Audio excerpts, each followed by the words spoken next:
What if I were to suggest that you play a key role in the awakening world? And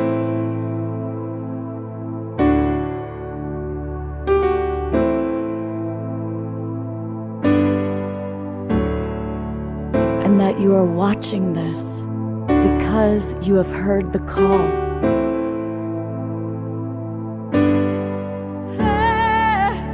We can start right now by opening our hearts and minds.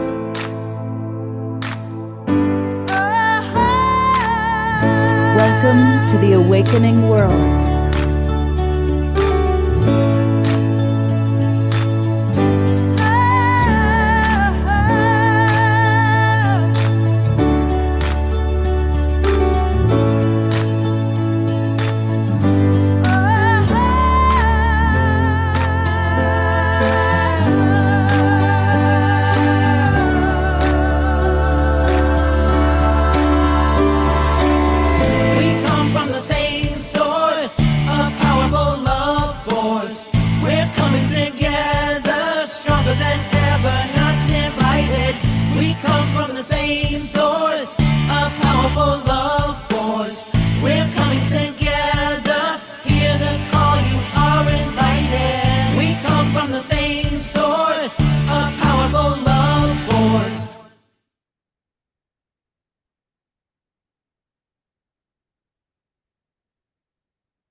Good evening, everybody.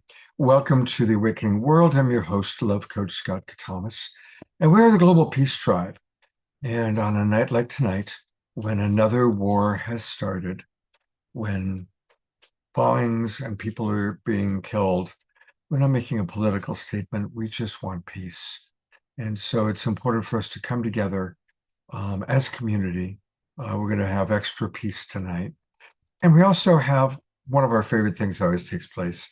Our beloved Tangela is with us as co-host, and it's going to be a soul search night. And she's got some wonderful guests with us, psychics and healers, and John Gray. But to get us off to our rousing start, we're going to go to our house musical artist, the one and only Omashar.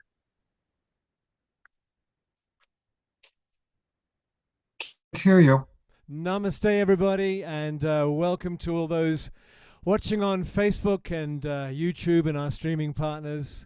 And yes, tonight it is really important that we hold the peace in our hearts and in our minds. And so we'll start with a song called In the Stillness, and kind of says it all.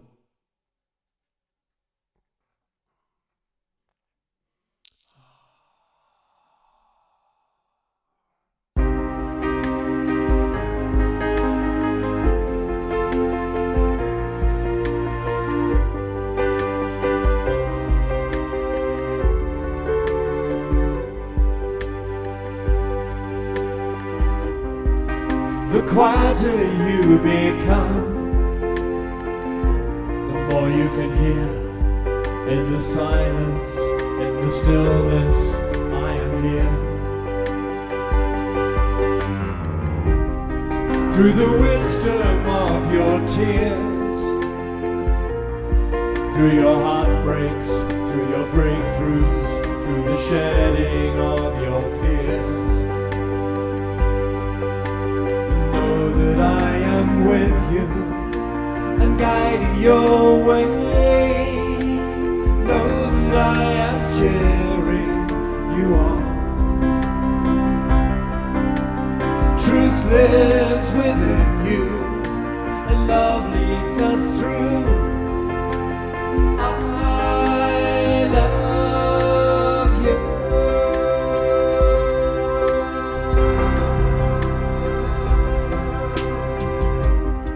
Now your heart and mind is clear, and you know that love is with you, love supports you, love is here. And you feel that you belong,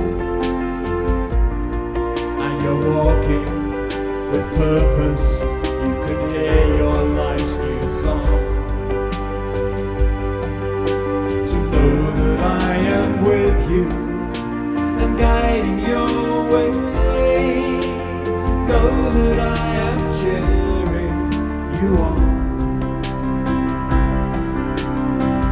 lives within you, and love leads us through.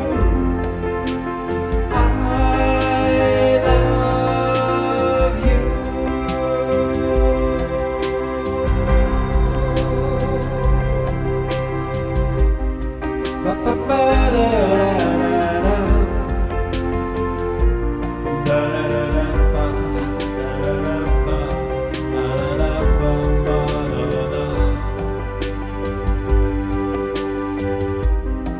Through the wisdom of your tears,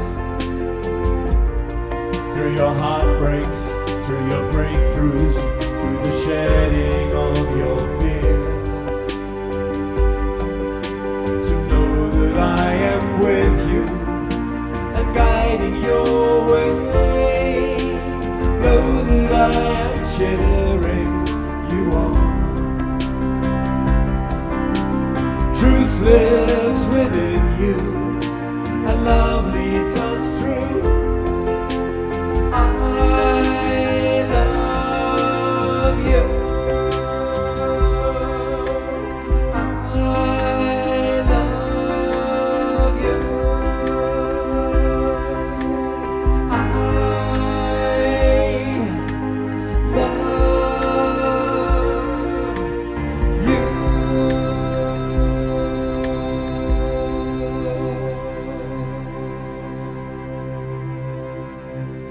you.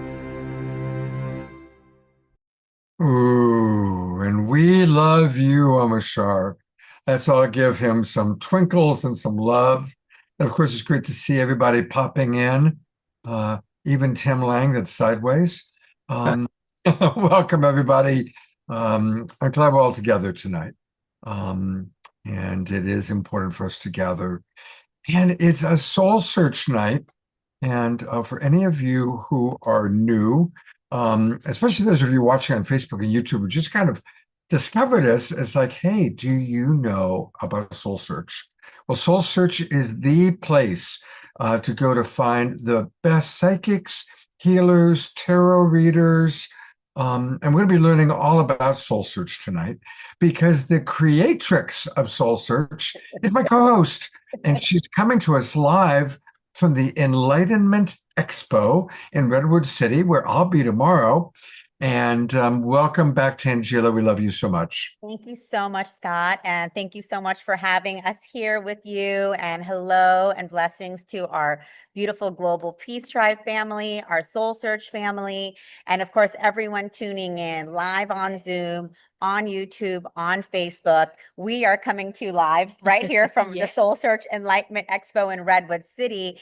And at Soul Search, we are all about supporting the evolution of consciousness and the awakening of humanity at this time. And I know like today is an intense day, as we, go into war and there's political strife, and it just can sometimes feel like, are we really going into this new earth? Are we really co-creating this together? And I just want to say that all of us here together, we are. And that's what we're here to do. Our Soul Search family, our Global Peace Tribe family. And every time that we choose peace and we choose love, we're creating that peace and love and harmony on the planet. You know, we live on a planet that for every action, there's an equal and opposite reaction. And Soul Search, the Global Peace Tribe, all the people we see on our show, we are the opposite reaction to the bombs that are falling in the Middle East right now. And I see a beautiful new friend. Yes. So, Angela, please introduce us to the lovely lady next to you. So everyone tuning in, Soul Search, we are a community of seekers and energetic healers, teachers, practitioners, guides. And I'm so excited because right here in Redwood City, we have Dr. Sue Whitaker. She has an amazing booth here where she is supporting people in detox and cellular detox. And she's going to be telling us a little bit more about that. And she gave a wonderful talk today on raising telepathic children, which we'll also get to hear about. But before we begin, I just wanted to say that Dr. Sue's extraordinary journey began in Alaska, where she grew up in a tiny village. And she was immersed in nature, and she developed this deep love of science and service. And she has pioneered the use of computers in education. She's become a national advocate for alternative medicine after life-threatening poisoning. And she has consistently stood at the forefront of innovation and courage. She has had an amazingly successful career in education, consumer protection, renewable energy, and then was called onto a new path of energetic healing. And that led her to founding the Well Song Energetics, which we're going to hear about. Yes. And she is also a master dowser, author, and pioneer of vibrational medicine. And so Sue blends cutting edge science with spiritual insight, blending science and spirituality to support all of us in the awakening and in co-creating this new earth together. So welcome, Sue. Thank you you. for being here. Thank you. What a blessing. So I know you've been sharing so much at the expo today. Tell us a little bit about what you're sharing here. Okay, here at the expo, I have free toxin burden scans. I have a $17,000 handheld MRI machine, and it looks at every gland, organ, and system of the body, so we can see the toxins that are building up. And it's interesting. Some people say, well, I just want a long, long life. Well, you don't want just a long, long life. You want a long, healthy life. And if you get the toxins out, you have a much better chance at that.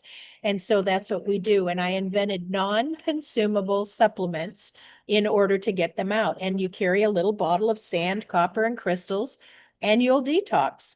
So that's the easy part. But then I found that there was more to it. My guide said there's way more to what I want you to do. And they told me that I needed to write a book called Raising Telepathic Children. It's on Amazon. And the reason they brought this into the picture is because in order to remember our telepathy, like all the kids come to Earth with, which includes us, we were kids. We have to go back to being a very clean body and a very quiet, serene place for telepathy to live. And so I realized that the people that did the detox, they're a lot better at telepathy than those of us that didn't do the detox. Wow. So that makes a difference. That's amazing. And I think that's really important for us to really understand, because sometimes people are like, well, what does detox have to do with my awakening? Right. And it has everything to do with the Everything. awakening. Yes. Yes. It's so hard. If we're full of toxins, we can't tune in easily. And the fewer toxins you have in your body, the easier it is to tune in. So tell us a little bit about the detox scanning that you're doing here. Okay, it covers all 12 categories of toxins. So we're looking at chemicals and bacteria. We're looking at emotions. We're looking at 5G, 6G, 10G, all the geopathics. So the computers, the cell phones, looks at parasites, vaccinations, everything that has toxins that can affect the cells in the body. If your cells aren't working correctly, then you're not able to get to high levels of energy. And that, I think, is what we're all trying to get to. And so we're very, very big on getting clean first. That's huge. And I love the connection that you made between detoxing the body of, physical physical things as well as emotional. Yeah, absolutely. And then clearing our bodies to be able to be a wider receiver for Yes. the telepathy and all of these intuitive gifts that are inherently a part of who Yes. we are. We come into this world with them. Mhm. And I don't know I'm sure a few of your listeners would know a guy named Bruce Lipton. Mhm. Bruce and I are really good friends, and I was on his show last Saturday, and we were talking about how he tells people that between age 6 and 7 is where kids quit learning. They quit remembering all these things. Well, I taught first grade for 25 years. Can you believe in first grade you can teach in silence for the first half of the year? Wow. But the second half of the year, you have to teach with words, Mhm. because by then the adults around the children have beat it out of them, told them, don't use your imagination. That's silly. Stop doing that. Stop saying that. You'll look weird. All the things that we heard as children, Mhm. and we dropped it. And then as we came back into it at an older age, it was much more difficult. Mhm. So the earlier we catch these kids, the better off we are. So the book is channeled. Mm. It's channeled from the telepathic ones who were all children. Wow. They channeled it to me, and then they told me, give it to the children, write it so that it's for children. Well, it's not really, but what it's for is to get the adults to get back the telepathy. And by playing games, we have 130 games in the book. By playing those games with your kids, you'll get it back as well. Wow. And so have you seen parents utilizing this book and really seeing some difference in the telepathy with their children? Absolutely. If you go up on Amazon and you read the reviews all mention adults getting it back, Wow. which is really, really cool. That's the big thing for me, is Awesome. making sure that we're getting those adults back. But then also they're playing games and having more coherence with their children. And if they have that coherence with their children, think about what life will be 20 years down the way. Yes. They'll actually be connected as a family. And one of the first things in the book is kind of interesting. One of the first games, it's what Bradley Nelson loved. And I hate to be a name dropper, but Bradley Nelson of Emotion Code, Body Code, Belief Code wrote the foreword in the book. And what he says he likes best is that one of the first things I tell parents to do is take the cell phones, put it in a little basket by the door, and bring the room to quiet. Because if there's quiet, there's going to be coherence. And he said, what I'm going to do with the book is bring family life back. And he really, really appreciated that. But yeah, I have some real names that have endorsed the book. And as they read it, they're telling me they're just amazed at what they're learning. That's amazing. That's really beautiful because, here at Soul Search, we have so many people who are coming to the expo saying, I'm ready to tap into my intuitive abilities. I'm ready to tap into my gifts, remember my gifts. And they also bring their kids. Yes. And you hear you guys, whether it's your children, your grandchildren, your That's great right. grandchildren, this is for the whole family. Yes. Wow. And as we Yes. start earlier, the children have the gifts and have the Yes. remembrance. And will start remembering a lot sooner the earlier you start. So all of you young people out there, start immediately because you don't want to lose it.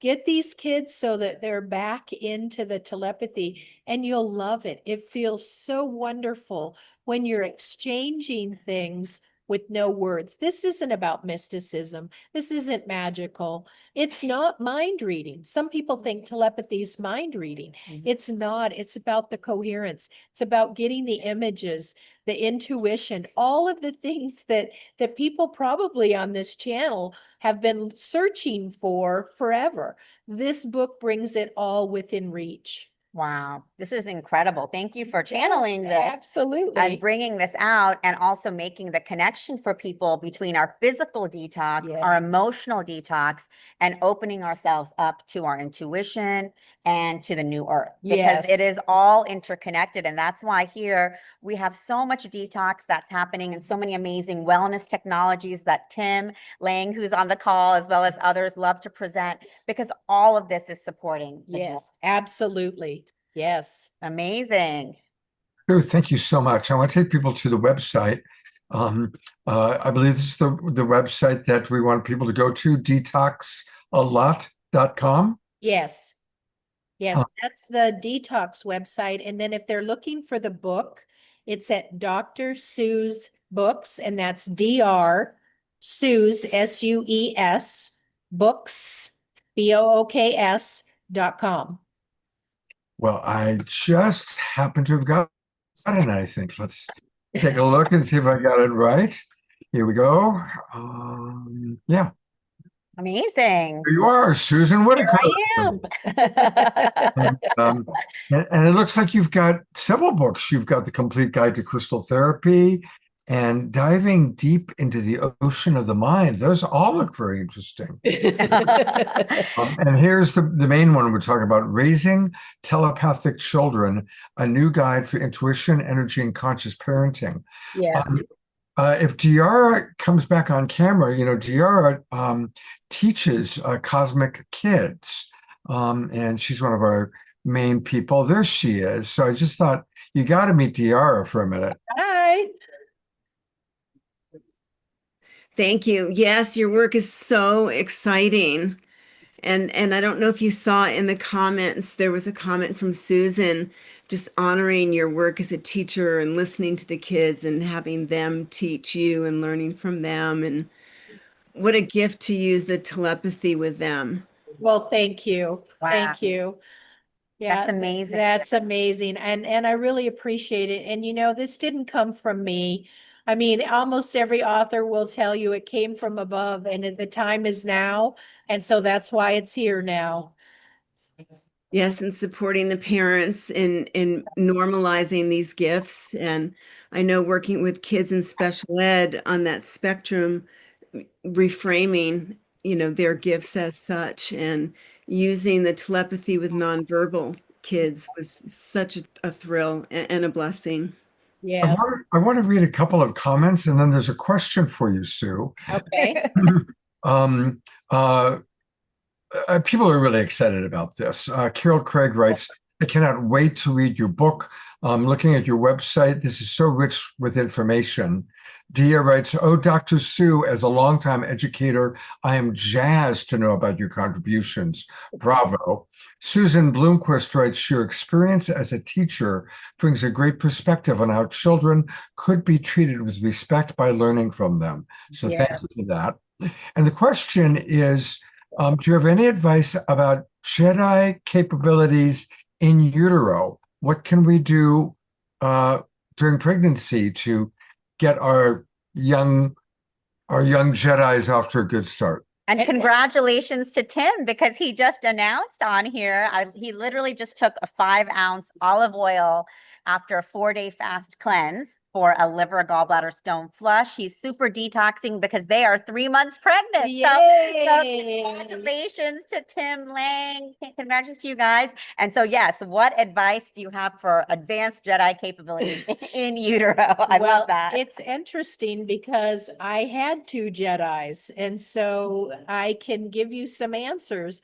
One of the things that I did, of course, because I was a first grade teacher, I was reading most of the day with children. So I had a lot of children's books. And as I read the children's books, guess what?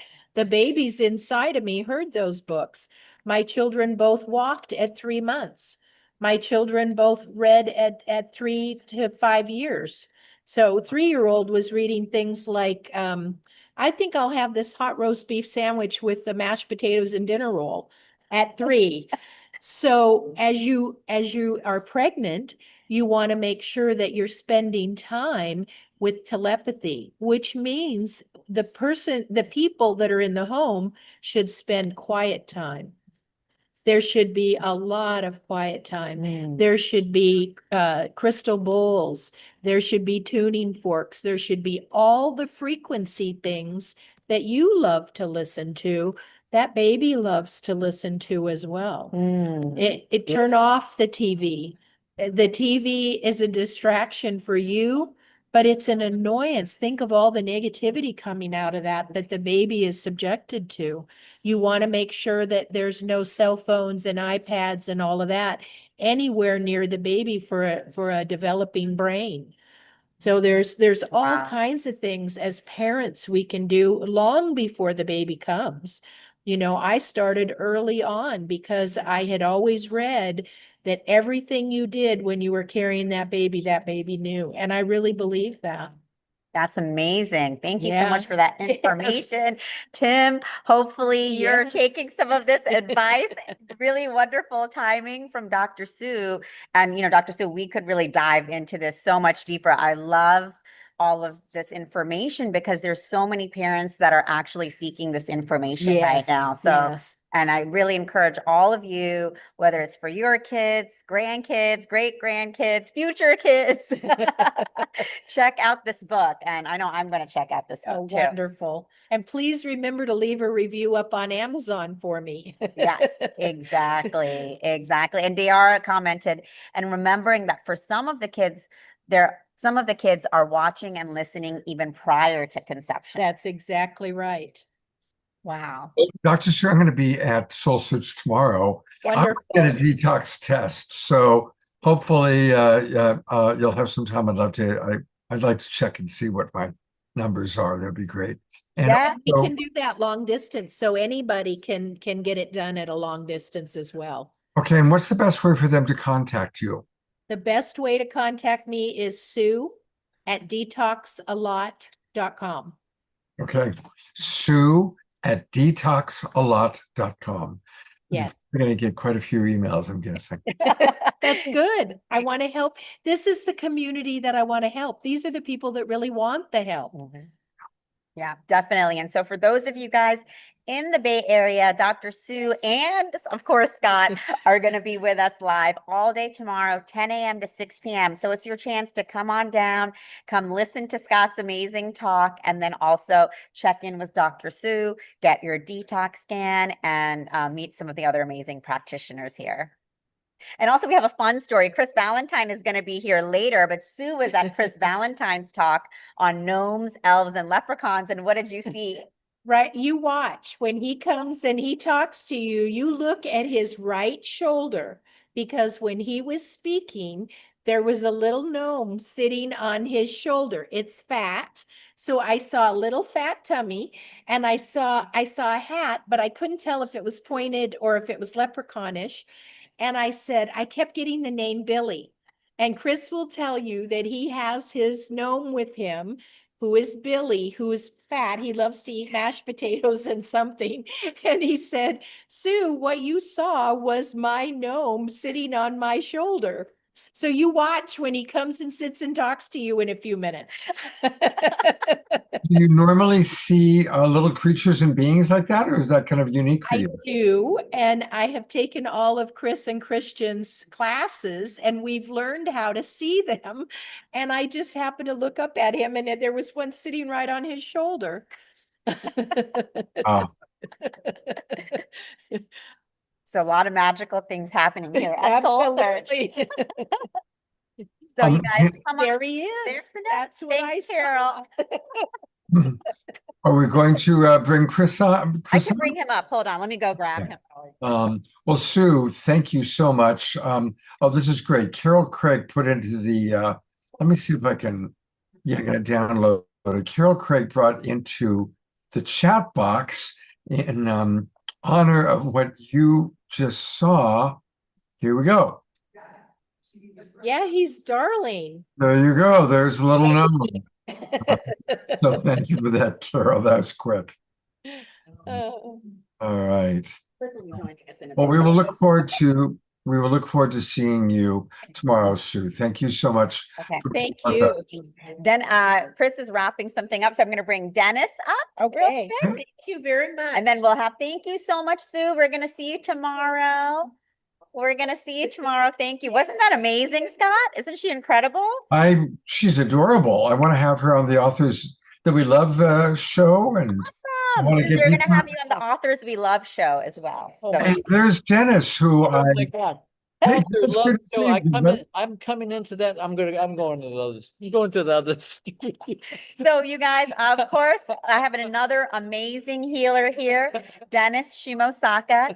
He is a Tao energy healer. Tao represented here is source energy, not religion. And I'm going to let him talk about it a little bit more. But if you are experiencing any trauma, pain, sickness, or challenge in life and are searching for an alternative solution, this may be your solution. Experience the power of Tao energy healing, Tao soul healing with simple practices such as breathing that really move your chi energy. And Dennis is an amazing master healer Thank who you. works with all of these energies. And so Thank you. welcome, Dennis.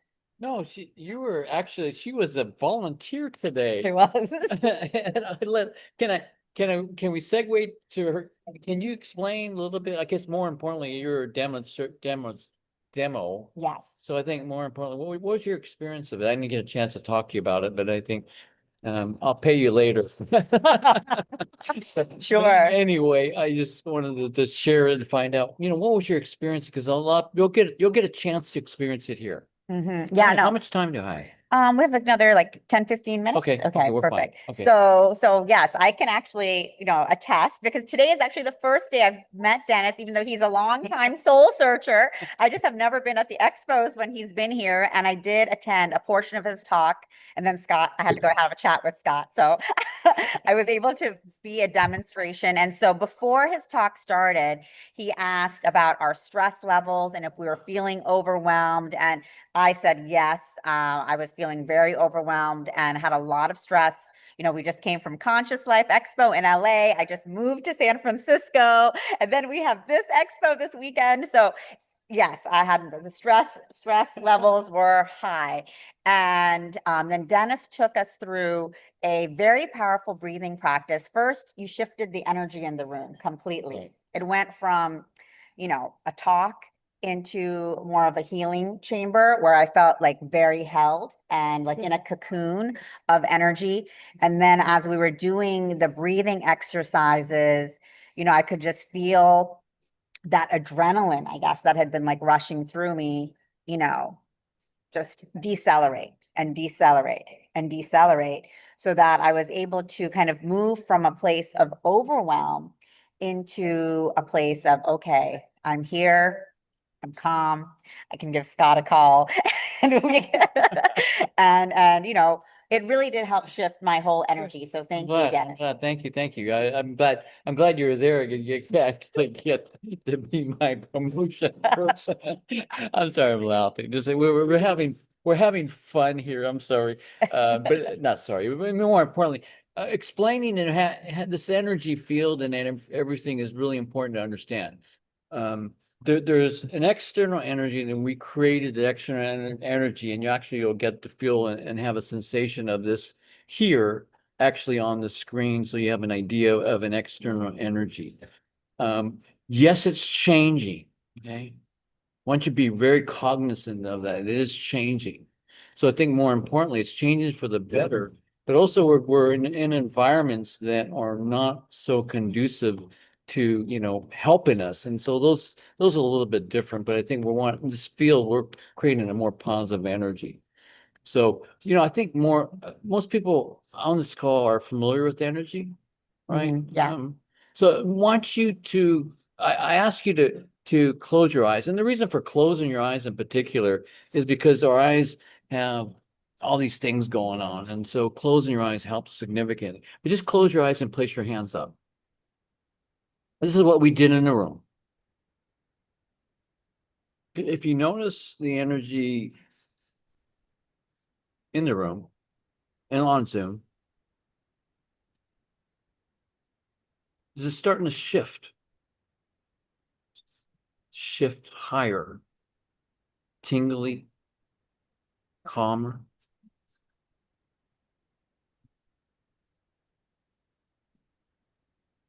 So much havoc in the work. We're going to bring peace in the space. Love, peace, and harmony.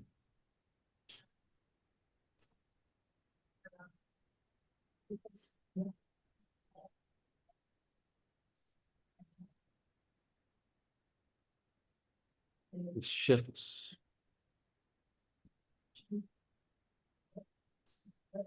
You have your hands up, and the reason for having your hands up, my eyes are closed and following you also, is because the hands are real sensitive. Sometimes you can't feel things, but your hands can.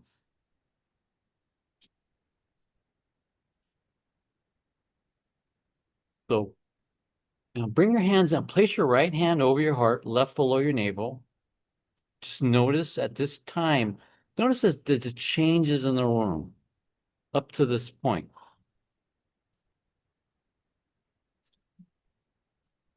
So just breathing in, breathing out. A lot of things occurring in the world. We're just grounding the energies in the body. A lot of people hold on to things, events in our body. Just releasing, letting it go. Outside in the bubble, outside of the building, your body. Leave it outside of your body, outside of the building, wherever you're at. Keep it there. If you choose to look at it later, you can.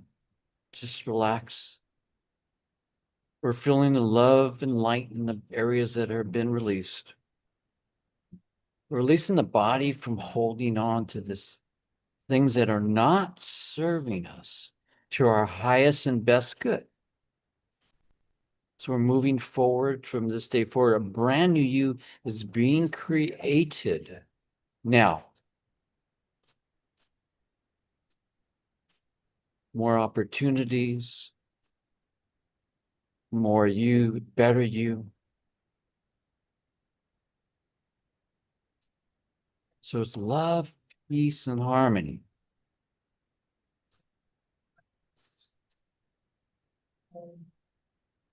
Breathing in. On count to 5, breathing in 1, 2, 3, 4, 5. We're breathing in love, peace, and harmony in our body.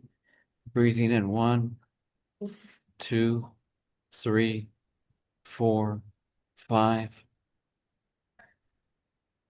We're exhaling out 1, 2, 3, 4, 5. Breathing in 1, 2, 3, 4, 5. Exhaling out 1, 2, 3, 4, 5. Breathing in a 360-degree light coming into the body. Breathing in 1, 2, 3, 4, 5.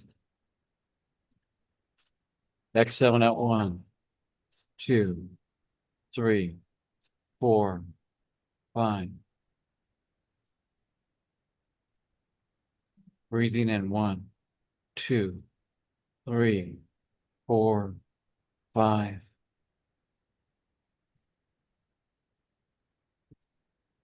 Exhaling out 1, 2, 3, 4, 5.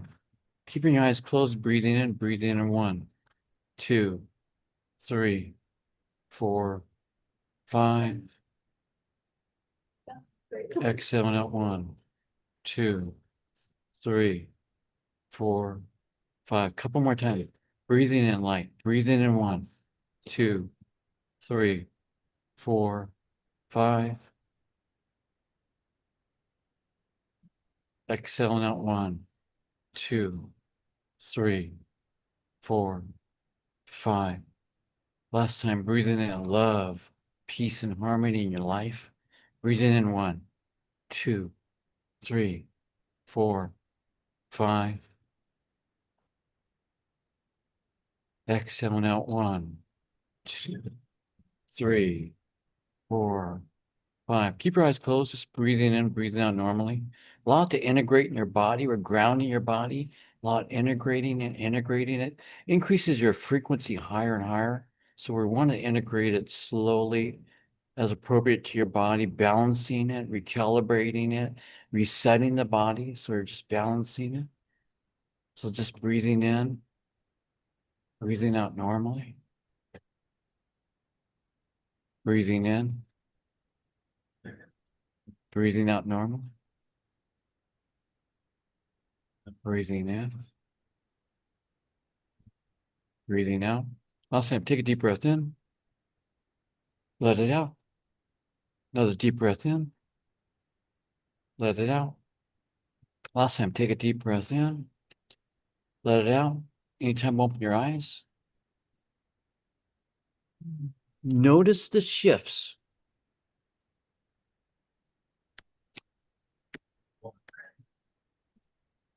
That had occurred. 2 different shifts. Not belief.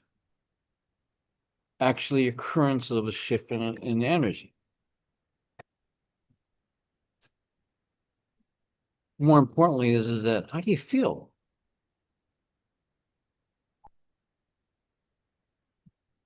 Do you notice a difference? Did you notice that the room, the Zoom, the area got quieter? Was there more peace and harmony that was created in the space?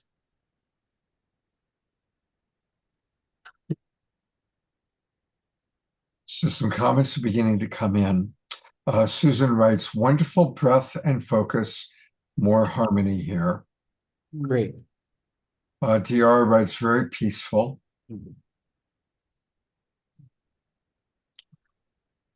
And one thing to really recognize is that being this meditation and this down soul energy healing practice and these techniques is getting to peaceful quietness is a deep, deep, deep meditative process that we only took for a few minutes. Understand?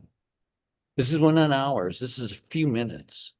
So a lot of people have done these practices. This has taken them hours and months and weeks. So this is a very, very short session. So this is how fast it works. And if you're in the San Francisco area, come visit this beautiful lady. And am I running out of time? How much more time? Do we have time? Okay. 4 minutes. And then Okay. what are you sharing? Because you have Dennis also has a booth here at the Yes, I Redwood do. City Expo where you have a lot happening there. So share a little bit of what's at your booth. Yes. A lot of We're in another state, so we have Oh. we forgot about the expo. Oh, I'm sorry. Another state. Oh, you're another state. Yeah.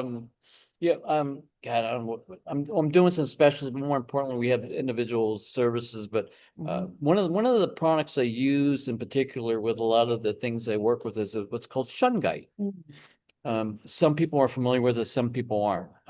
Shungite is one of the interesting, I guess, bracelets I use, some other trinkets, but more importantly, it conducts electricity.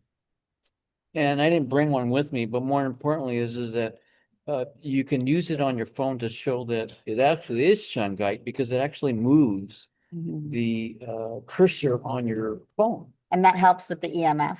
Well, it helps to identify that it is shungite. And actually it being a conductive of electricity, that can help energize it to help to resonate with your body. The key with a lot of the stones is that they may be touched by someone who may be significantly negative or something. And what occurs is that message goes into the stone.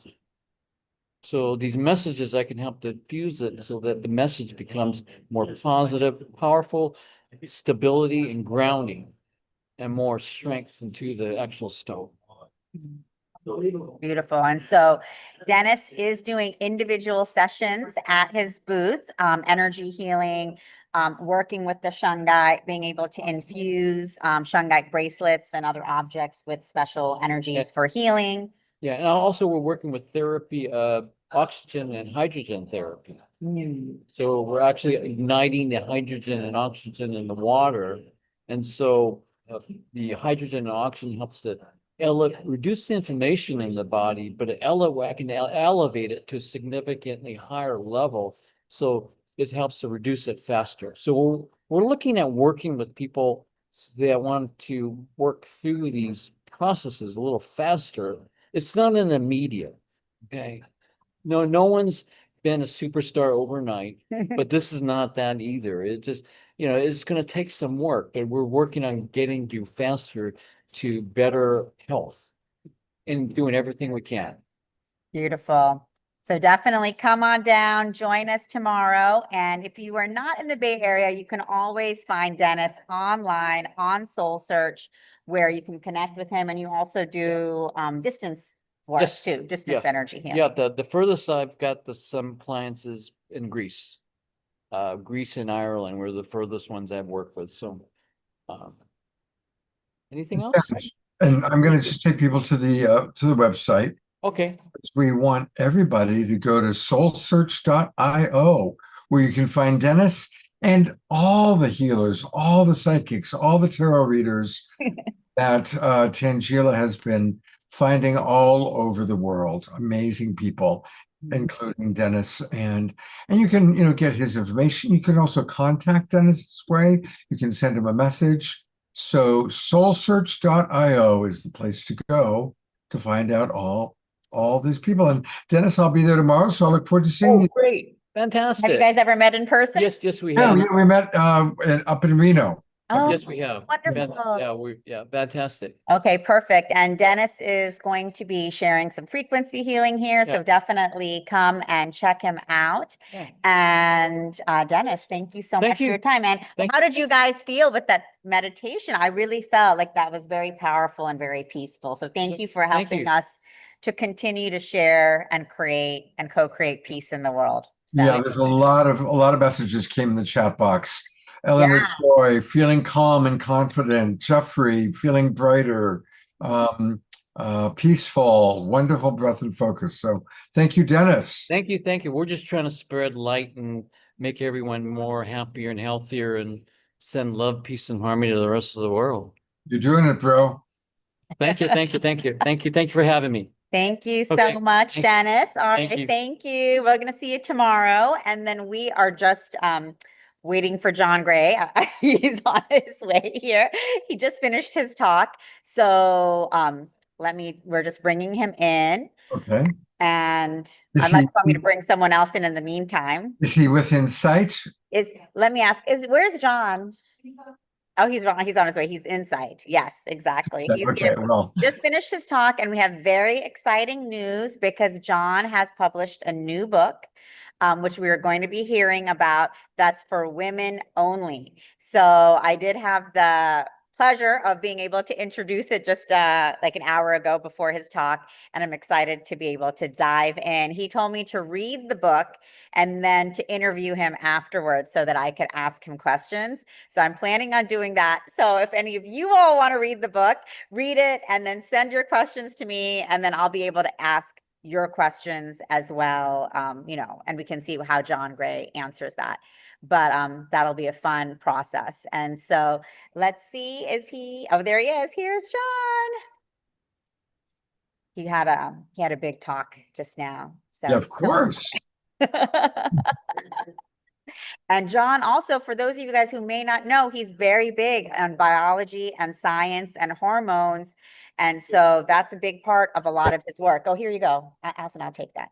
So as he's coming in, I'm just going to show his new book, Men Are From Mars, Women Are From Venus, for women only. Be happy with or without a man. And here is the famous author himself, the #1 trusted relationship expert in the world. I mean, Scott, I know you are also the #1 trusted relationship expert. Yes, we're each in the group. Absolutely. And I use John's products. You know, we've had John talking about anti-aging on the show, and his stuff is great. But I think tonight, John, you're going to share this about your new book. That's fantastic. I would love to share a new book. And also for all those in tune awake people. Well, this is first called Men Are From Mars, Women Are From Venus, for women only. And I've written a series of 6 books for women only. This is the first, and it's called Be Happy With or Without a Man. And, ultimately what the secret that I teach about successful relationships is for women to find their anchor in their happiness and then create a space for a man to make her happier. Certainly we men can make women happier, and sometimes we can help her to find her happiness. But I think as enlightened folks, awake people, we have to realize if I'm upset with my partner, they might have done something, but I've been triggered, and I have to learn how to process my own feelings so I'm not a victim of what my partner says or does. And one of the themes, and I just did a YouTube on it. It was I liked it so much, I'm going to use some of those examples. And it was just me opening my book to like 3 pages. I can give an hour talk on any 3 pages of this book. Matter of fact, I'll do it right now on this page I just opened up to, which is chapter 4. Independence versus dependence. And what creates romance is when a woman is happy within herself and she's depending on her partner to give more. This is like, it's the add-on. It's what the British would say, gilding the lily. Lily is already beautiful, but just add a little gold on it, and that's what romance is. It's when a man does something that provides extra happiness for a woman. And not that I can't help her find her happiness. And that's how I look at it when she's stressed or unhappy or whatever. I don't take it personally anymore. I don't feel like I'm in control of her at all. She's an autonomous being, and she has her own ups and downs. And part of what I've done in this book is given people the the biology of a lot of the Mars Venus ideas. You know, always people listening, I think, have probably read Men Are From Mars, Women Are From Venus, and why do we need another one? So why did you choose to make one for women only? Because there's this idea that men have to read the book for the relationship to work. You know, it's generally speaking, when it comes to these sort of things, most women are into it. A lot of women are into it. A lot of men aren't. You know, they're into it. It's like women get the wrong idea that men don't need love and want to have good relationships. It's just that we go to the section in the bookstore on making money. Because if we can't make money, then we don't deserve to have a woman in our life in most cases.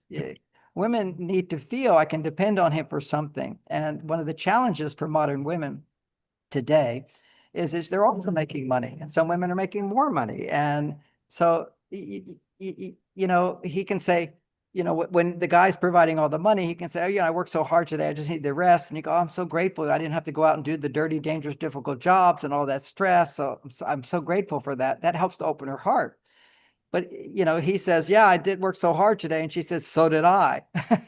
And if we understand what I'm going to talk about in this book, is the biology of women when they're making money is much more stress inducing than for men.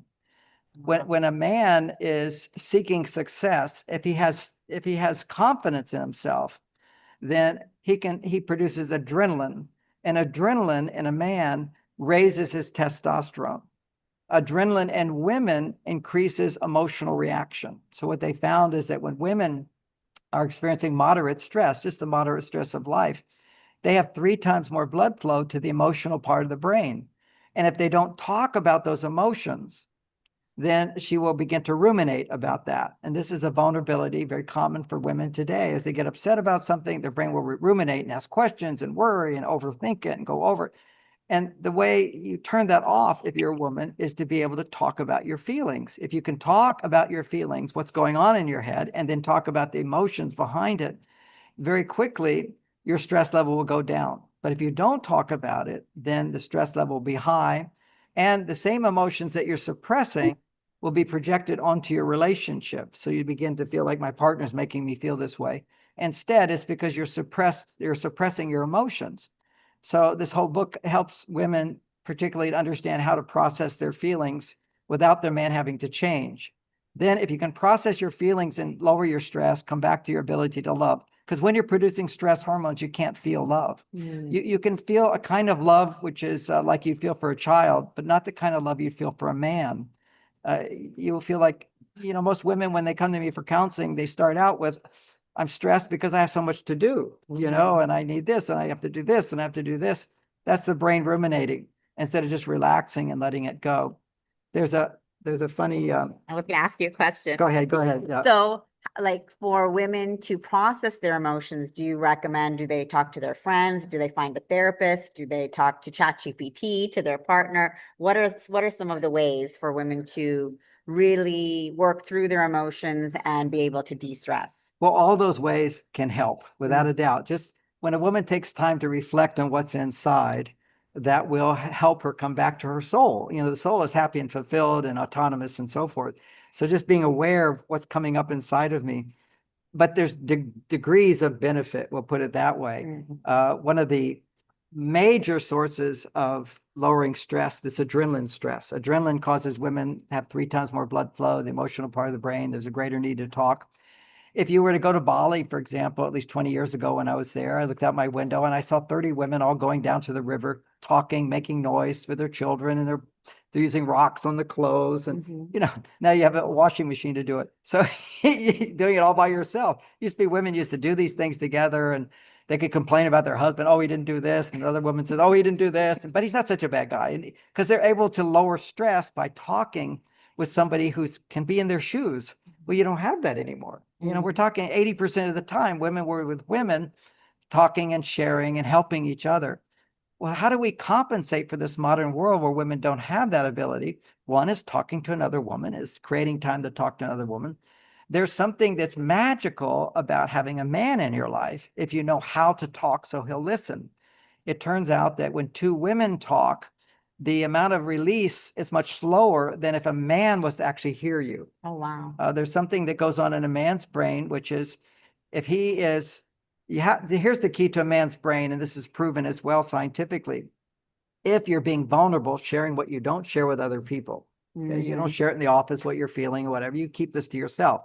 So anything that you keep to yourself, if you can then share with your partner, what happens is his ability to relate will be about half of a woman's. And they measure this by blood flow to the limbic system of the brain. So he's going to have half the kind of emotional response a woman would have.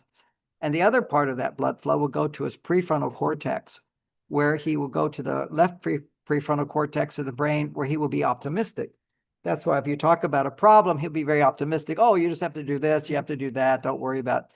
He's actually being optimistic. And that then activates another part of his brain, which causes him to become devoted to you. So you see, there's a very difference. You can get empathy from another woman, but you can get compassion from a man. It's compassion that motivates service. You know, it's the difference. I can feel what you feel and I wish you well. Another one is I feel what you feel and I really want to help you.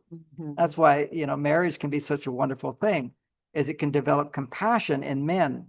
If you study the Eastern wisdom, which I know a lot of people listening do study, in Tibet, I learned this when I was there, the virtue of femininity versus the great virtue of masculinity. The virtue of masculinity is compassion, and the virtue of femininity is wisdom. And I feel that's what my book's all about, is giving women the wisdom to put themselves in a situation which will evoke a man's compassion. I don't think, unless you're a celibate monk, that you can ever develop compassion as a man unless you're married. Sorry. You could be married and now you have children. You can develop compassion for your children. But if you can develop compassion for your wife along with your children will be happier. Because if you can't love the mother, the children are not going to feel the love. And a woman, if you can't love the man, the father, there's a part of that child that's never going to feel your love, because they're in there. The DNA is his DNA, her DNA. It's very biological. And of course, having children, you know, in the East, there's always the celibate way of life. There's like two ways of life. You're just going to be celibate and not masturbate, which, by the way, we have these things called incels. And the incels are these guys that don't want to get married, don't want to be with women, but they're doing porn all day long. That's not the path of virtue. That's the path of soulless life, unfortunately. It will create lifelessness, lack of motivation, and depression. I like to say, if I can say it, I think that online pornography should be illegal, just like the pedophilia online is certainly illegal. People go to jail. I think that pornography online is damaging the brains of not just children, but men. It's cocaine. It's like cocaine, free cocaine.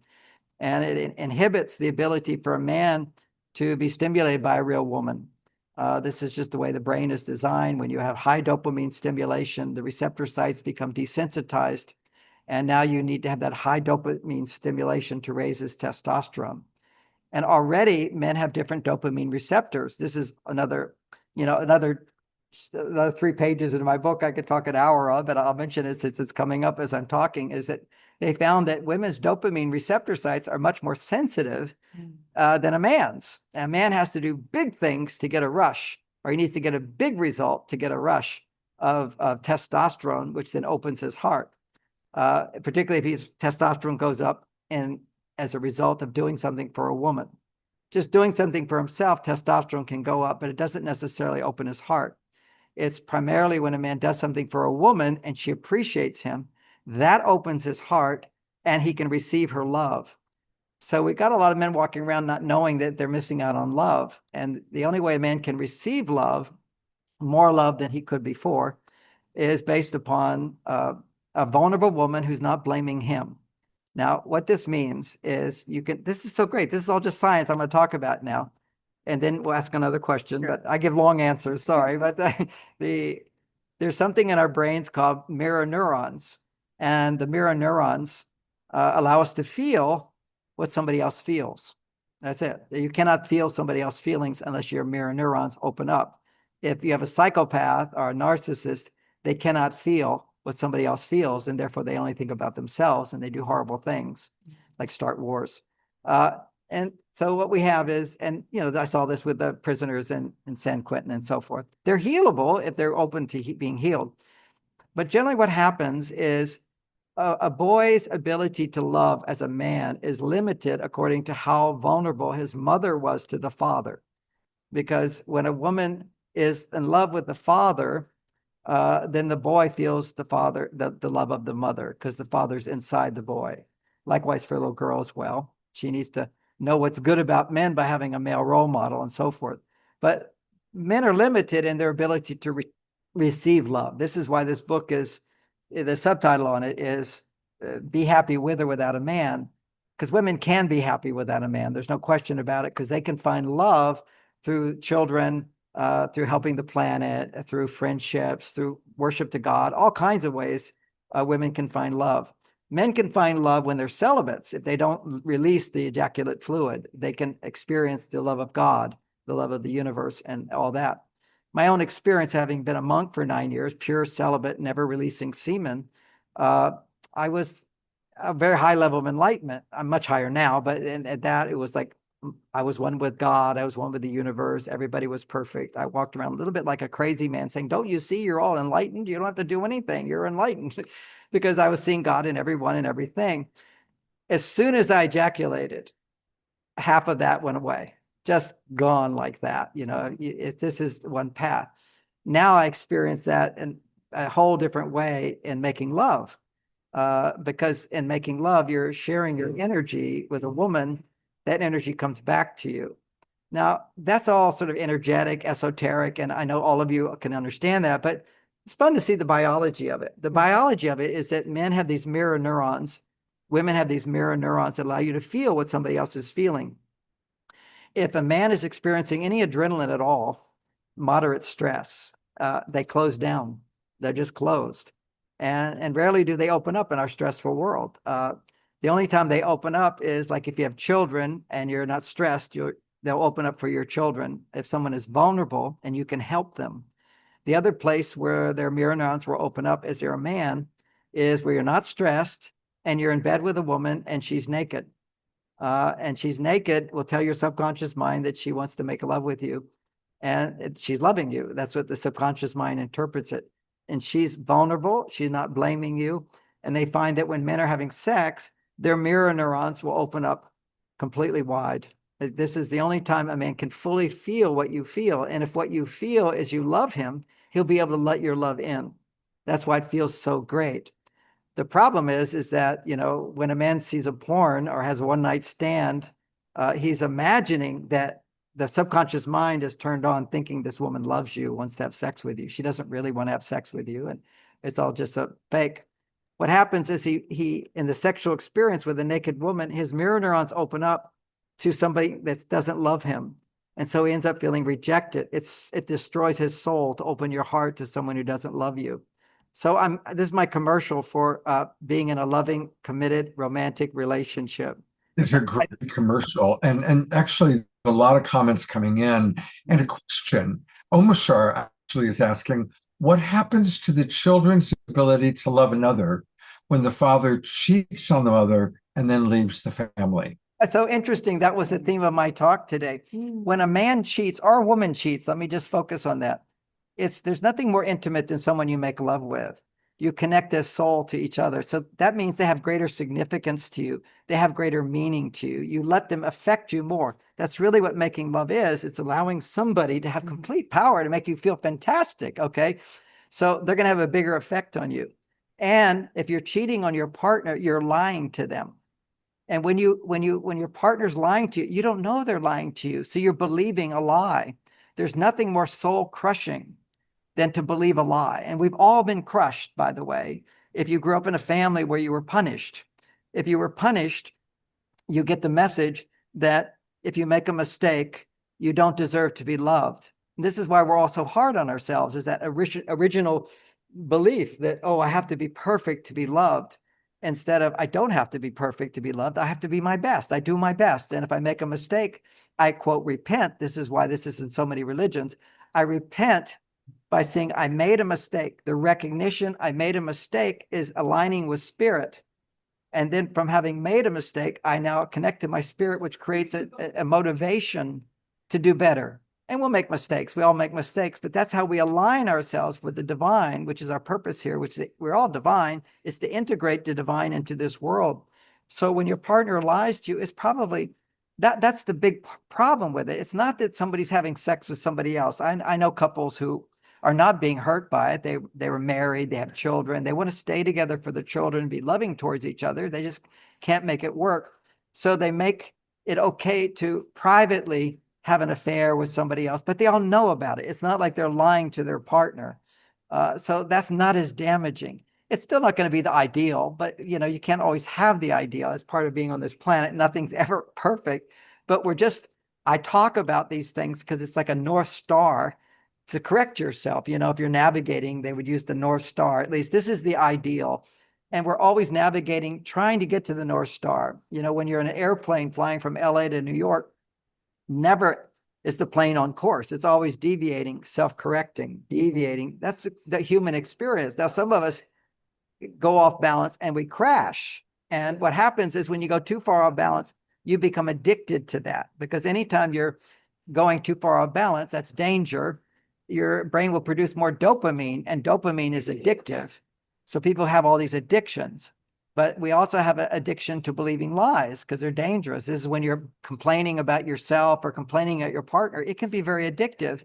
It's negativity. And so we want to embrace, okay, I'm aware. Okay, I'm aware of my negativity. And now let me find my way back to my soul, which is forgiving, which is trusting, which feels good enough, which is not defensive, which is not jealous, which is not judgmental.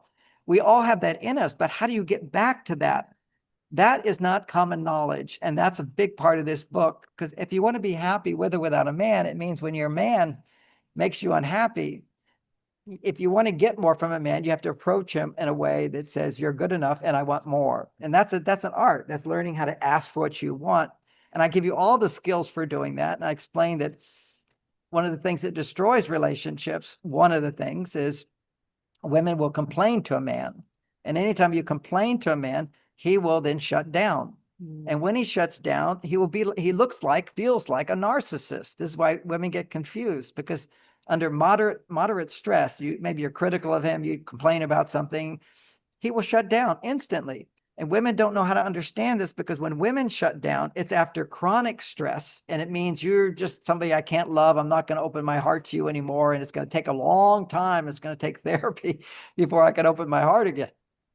So this is all biological. But for a man under moderate stress, he will have the same reaction. He will shut down. He can't feel his love for you. So if you said, do you love me? Well, if he's honest, no, I think you're not very loving at all. But if he doesn't talk, what he's doing is he's withdrawing. He's literally disconnecting from emotions. You can see what adrenaline does to a man's brain. It disconnects him from emotion. Never ask him what he's feeling or if he loves you at a time when he's adrenaline going on, because he can't connect with his emotions. So he will withdraw. That withdrawal is pulling away from his emotions. His testosterone goes up. Then once his testosterone goes up, his confidence starts to come back. Once his confidence starts to come back, then he does a thing that men can all do if they're allowed to do, which to analyze. That's the testosterone makes you detached. It allows you to analyze, and he's able to look at why he was upset with you. And he realizes, it's not such a big deal. Don't worry about it. It's nothing. Forget it. And women go, that's denial. You can't forget it. Because if women try to forget it, they end up suppressing, their stress will go up. But when men forget it, it actually raises testosterone, and it helps him to open his heart again, to remember his love for her and reconnect with her. And, when we talk about forget it, this is the whole basis of Eastern thought for men, particularly meditation, is to forget all your problems. When I meditate, it's to focus on one thing. So I forget everything else, all this sort of earthly stuff, forget the problems for a while, and then you feel good again. Your stress levels go down. This is how men primarily process stress, if they're But John, within the question that I just asked, what happens to the children that are the children of the father that cheated on the mother? I'm just wondering how it affects me, because it was my story in my later life in relating to partners. So my father went off with someone and then left, and so there's all this energy behind the scenes imprinting upon me. And I've had a challenge really opening and relating to women at a deeper level. It's more easy now. So I'm just wondering if you have any information on what actually it shuts down within a male or a female as a child of a domestic situation. As soon as the marriage breaks up and the mother has the message of, I'm a victim of my husband. Now that's a negative message towards masculinity. Your masculinity was bruised by that. Also, your father did not behave in a congruent masculine way. So you don't have that as a role model. So when you don't have a role model and you have the reinforcement from your mother of rejecting the masculine, your own masculine becomes at a deep unconscious level is the feeling of not good enough. And with that feeling of not good enough, it makes us more as men, more hypersensitive to anything that might sound like criticism. So we get our feelings hurt much more easily. And so we become reactive or we become avoidant. And that's you just described a scenario, which is where there's a wound inside of a man. Now, let's say there's a man without much of a wound at all. He will still have some overreactiveness if he's stressed. He will still have a tendency to pull away. It's just when you have the wound, you will tend to pull away more. So when men pull away, it's not that they're narcissists. It means that something happened that was a blow to the ego, to the masculine ego that says, I can make you happy. Your father failed to make your mother happy. Your mother, how she reacts to that. Is it forgiveness? Is it understanding? Does she tell the kids about it? That, women will often, when they reject the husband, they will often say, I'm divorcing your father. Well, why? And then she'll say, well, your father cheated on me. He lied to me. He hurt me. Well, just telling your children that stuff is going to cause them to feel, I can't, as for a little boy, I don't want to be like my father. And to not be like your father is to deny masculinity. So it weakens our subconscious self-esteem. Doesn't mean I can't have other self-esteem. It means I have a trigger that will go off. My trigger, for example, I was just talking about it in the class today. It was very funny. It was, I know my destiny is I've become a world famous author, right? So it must be in my destiny or my inner potential to do that. Well, on my journey of becoming a best-selling author, before my books were successful, I was highly critical and judgmental of other teachers. I was mad. Why are they bestsellers and not me? And then I had to admit to myself, well, I'm jealous. Most people don't want to admit they're jealous. But I realized jealousy is this amazing signal that we can all benefit from, which is, I'm not jealous of rock stars. I'm not jealous of football players because it's not my destiny to be a rock star or a football player. We become jealous of those people that are getting the love and support for something that we deserve to receive. And you wouldn't feel jealous unless you were afraid you weren't going to get that. It was just because I felt insecure that I'll never be a best-selling author that made me so jealous of other teachers. And after I became a best-selling author, well, long before I did, I had to process those feelings big time. It's a whole big story, but I'm not going to do the whole story. But what I found myself is whenever I was critical of another teacher, and I used to be hypercritical, it was because I was jealous. And behind the jealousy, I was afraid that they're getting the attention, the acknowledgement, the messages of success that I'm not going to get. So it becomes a doorway to realize, oh, it's just my fear because I'm feeling inadequate, unworthy, and so forth. And by processing that fear and seeing where it came from in my childhood, I was able to heal that fear. And then I opened the door for me to receive what my soul said, that's for you. And one day I'll achieve that. So I always love when people acknowledge, I help people to find when they're jealous of things, although people never want to admit that they're jealous. But that's, another emotion that we can learn to deal with and process. And so how would you respond to Omashar in, what he could process or what he... Well, I would look at, he'll be triggered. What he's described to me, what I'm assuming from, we only get to know each other a few minutes, is the challenge of opening your heart to a woman. Because when you open your heart to someone, you're giving them the power to affect you. And so there's going to be a fear that I will be seen as not good enough. And so our brain, when we start to go into an uncertain place, the brain will start looking for messages. Am I good enough? Am I not good enough? And if I'm not getting the messages that I think say I'm good enough, then it will hurt. And I want to avoid that. So it expands that natural avoidant tendency of men. Exactly. And John, I do agree because I've pulled away so quickly, so many times.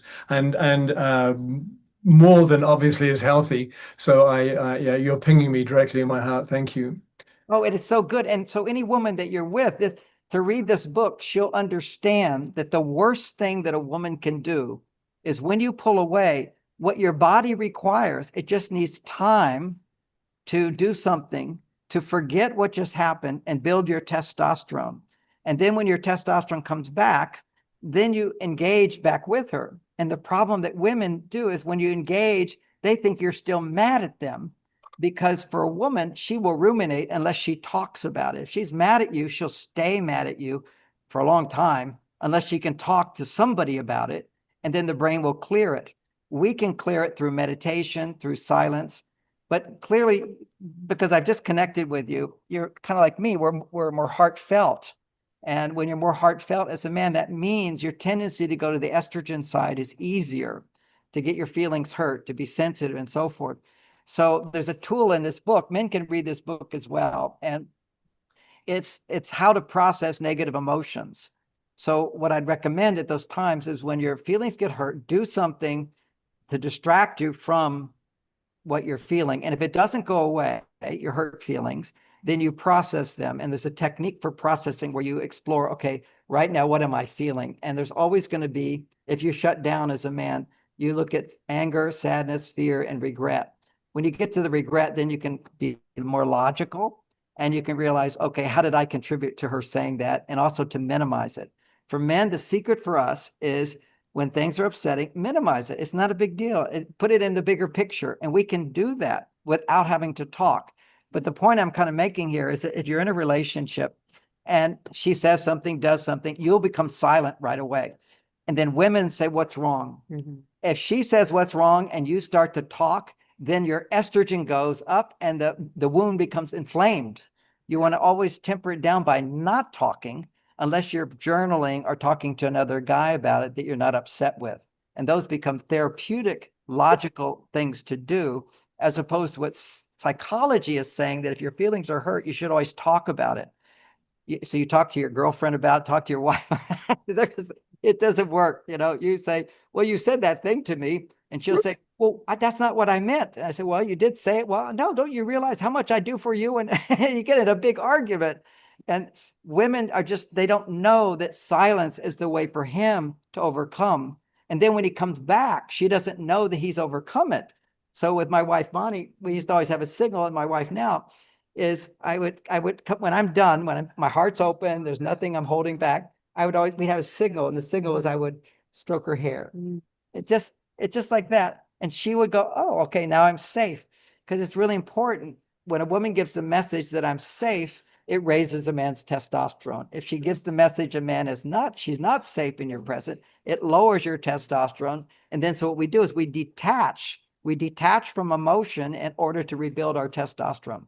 And so, John, would you say then, since you're saying, okay, for the men to take a step back and not respond, not share their feelings, for a woman not to get hurt or take that personally, to have some sort of signal? Well, with greater knowledge, she has the wisdom to realize that. And you also work out communication skills. My wife says, what's the matter? You're upset about something. I said, no, I'm just thinking about something. And that's it. Mm-hmm.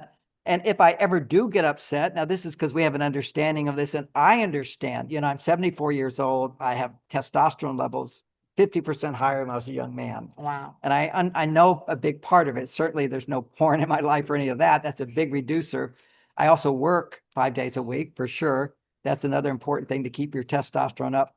But I think the most significant thing for me is I never complain out loud. If ever I get upset about something, I can have a discussion. This is what's going to work. We need to solve this problem, whatever. Oh, they didn't call us, but there's no emotional charge.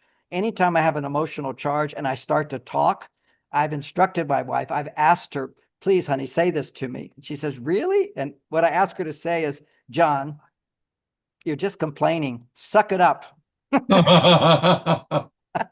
And I actually analyzed that phrase, suck it up. As long as you know what we're doing here, I would never say that to a woman. She doesn't need to suck it up. But the kind of idea of sucking it up is to suck in your abs. Because when you do suck in your abs, it makes testosterone. Literally. Because if I'm whining or I'm in estrogen land, I need to get into testosterone land, which is why men will go and exercise. They'll go jog. For me, it's more mental exercise. I can go meditate or I can watch the news even. Just thinking actually produces testosterone if you tend to be a thinker. Here's something fun I discovered the other day, which is men who, the story was two men sitting at a table staring down are producing the same amount of burning, the same amount of calories as running a marathon. And what are those men doing? They're chess masters. Ah, Thinking actually burns huge amounts of calories, and you'll see they're all really skinny too because they think hard. Some of us just can get our 1,000 steps in, whatever it is, by thinking. I do by meditating. I'm in a very deep thinking state, Beautiful. but I still use my physical body. You have to get it to get into this body. It's like I was just telling a whole group today what's happened. There's 6 planets aligned, and I was just having the most wonderful meditation. Just the spectacular oneness with the universe. It just feels so good. And I go, do I really have to get back into this body that I have to carry around? But once I'm in, all I have to do is start teaching and I'm pulled back into my body. We find our channel of helping people. And that's the whole key for men is that helping. And for women, it's to receive help and then help. See, it's being receptive that I have support, I have time, I have finances, I have love. Then giving for women is most fulfilling. But for men, it's that selflessness of having a skill or something you can provide for others and you're appreciated for it. That's what helps a man, ironically, become more and more selfless. And for a woman, it allows her to find herself is when she's receiving. Then when she gives, she can give selflessly. How do women, and I know we have to probably move on to the next one. I want to ask one more question for women. So, because we live in this, modern age, how do we relax into that receptive mode? How do we, become more and more comfortable with receiving before we give versus just give, give, give? Well, be happy with or without a man. That's sort of the whole idea is because now you're single. Okay. So you have to here's some of your basic estrogen stimulators and you're in the right place to do it. Okay. Dancing, singing, being in a group with women, expressing yourself. It's all about self-expression in a place of safety. In that place, you're going to be producing oxytocin and estrogen. And also then the next part of it is then learning how to ask for help. That's the thing you have difficulty with. Okay. You get overwhelmed with things. I have to do it all myself. You go to your male side. I mean, you're running this whole show by yourself. So you're always practicing delegating responsibilities. And when people don't follow through, then you practice forgiving them. See, this is the whole thing, is that harmony becomes more important than results. Oh, wow. That's the key of femininity is harmony, it's wisdom, it's accepting the imperfection. Life is messy, that's okay. Whereas when you're on your male side as a woman, everything has to be done a certain way. Yeah. So that's that tightening is your masculine. So it's forgiveness, it's coming back. Meditation can be real helpful for some women as well, without a doubt. Meditation, if you really, really enjoy it, it's doing things you enjoy doing. And that is in getting help, making sure you're helped. Now that's big estrogen producer. But women don't just need estrogen. If you're still cycling, you need to have progesterone as well after ovulation.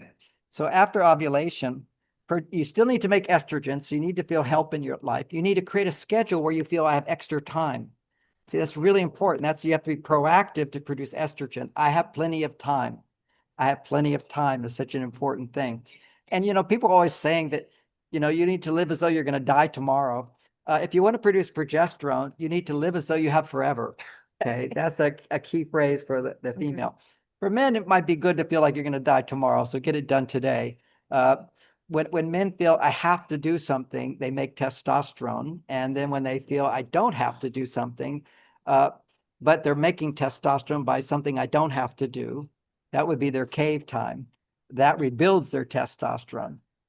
What anything a woman would consider to be a waste of time would be something that rebuild testosterone for men. But only if the man has used it up by doing what he has to do. So it's like action and rest is for men. And for women, it's receive and give, receive and give. So creating a schedule where you have plenty of time gives you a sense of abundance so you don't feel overwhelmed and you have help in your life and you practice learning how to ask for help. These are key factors. I don't need to say this for you, but prayer to God is one of the most powerful estrogen stimulators there is. Oh, wow. The example I have of a happy woman is my mother. who, when her mother died when she was 3, and I asked her, was that upsetting to you? She said, no, because my father said he'd always be there. And then 3 years later, he died. She was so traumatized by that she went into a coma. And she went to the other side. She didn't die, but she was in a coma, but she was conscious on the other side. And she didn't want to come back. And her father said, I'll always be with you. So my mother always felt the presence of not God, but also her father was always there to love and support her. So when you have an experience of the divine, knowing that the divine is there for you, for women, that's very, very important to feel I'm not alone, that I have that support. But then if you want to do your inner work, which is to heal the childhood and all the inner issues, you basically fall in love with some guy who's going to reject you or not be good enough for you. He's going to trigger you. And then you have to find forgiveness. And maybe you get lucky the first time. That's good. But if you get your buttons pushed, then you go, okay, now I have what I have to work on within myself. And same thing for men. We go through it all. We all have challenges to bring out the worst of us. Then we have to transform that, because we all have a lower nature. We all have a person inside who wants to start a war to some extent. It's this whole part of us that can hate. It's in all of us. And you have to realize that whenever you're hating, the dark forces are enjoying that. You're giving them energy. So but we still have that part of us. So the way you process your feelings, you look at what you're angry about, what you're jealous about, what you hate, what you don't like, what you're tired of. You sort of give yourself permission privately to feel those feelings, but not using them to make a decision or to change somebody. So you don't go to your partner and tell them, I hate you. You go to your girlfriend and talk about, I hate my husband tonight, or you write it in a journal. And in this book, chapter 9 is all about how you can process negative emotions, which is whenever there's anger, there's always deep hurt and sadness, and maybe about something else. You've got to find it. It's like a pool within us, all these emotions. And then there's deep fear and insecurity. And then underneath that's their shame. And when you can feel the depths of your emotions, and just to know, in my experience of 40 years doing this, anytime a person comes into my office who is experiencing cortisol in their life, I can help them find those 4 levels of emotion. Sometimes it's not about what's going on now, but something deeper from their past. But when they can get to the depth, and then a catharsis takes place, and the forgiveness is available, motivation is available, the desire to be better is available, desire to open up again. It's all within us. We just have to find it. And so I think relationships are great to trigger us, and then knowing how to process feelings inside. And a woman might say, well, what if the man doesn't learn to do that? I say, as long as you use him to help you do that, he's going to be healed. This is the amazing thing about men and women. When a man can be present for a woman and support her as she does her healing, because he's connected with her, he's inside of her. I'm inside of my wife right now. Part of me I am there. If she heals, I heal automatically.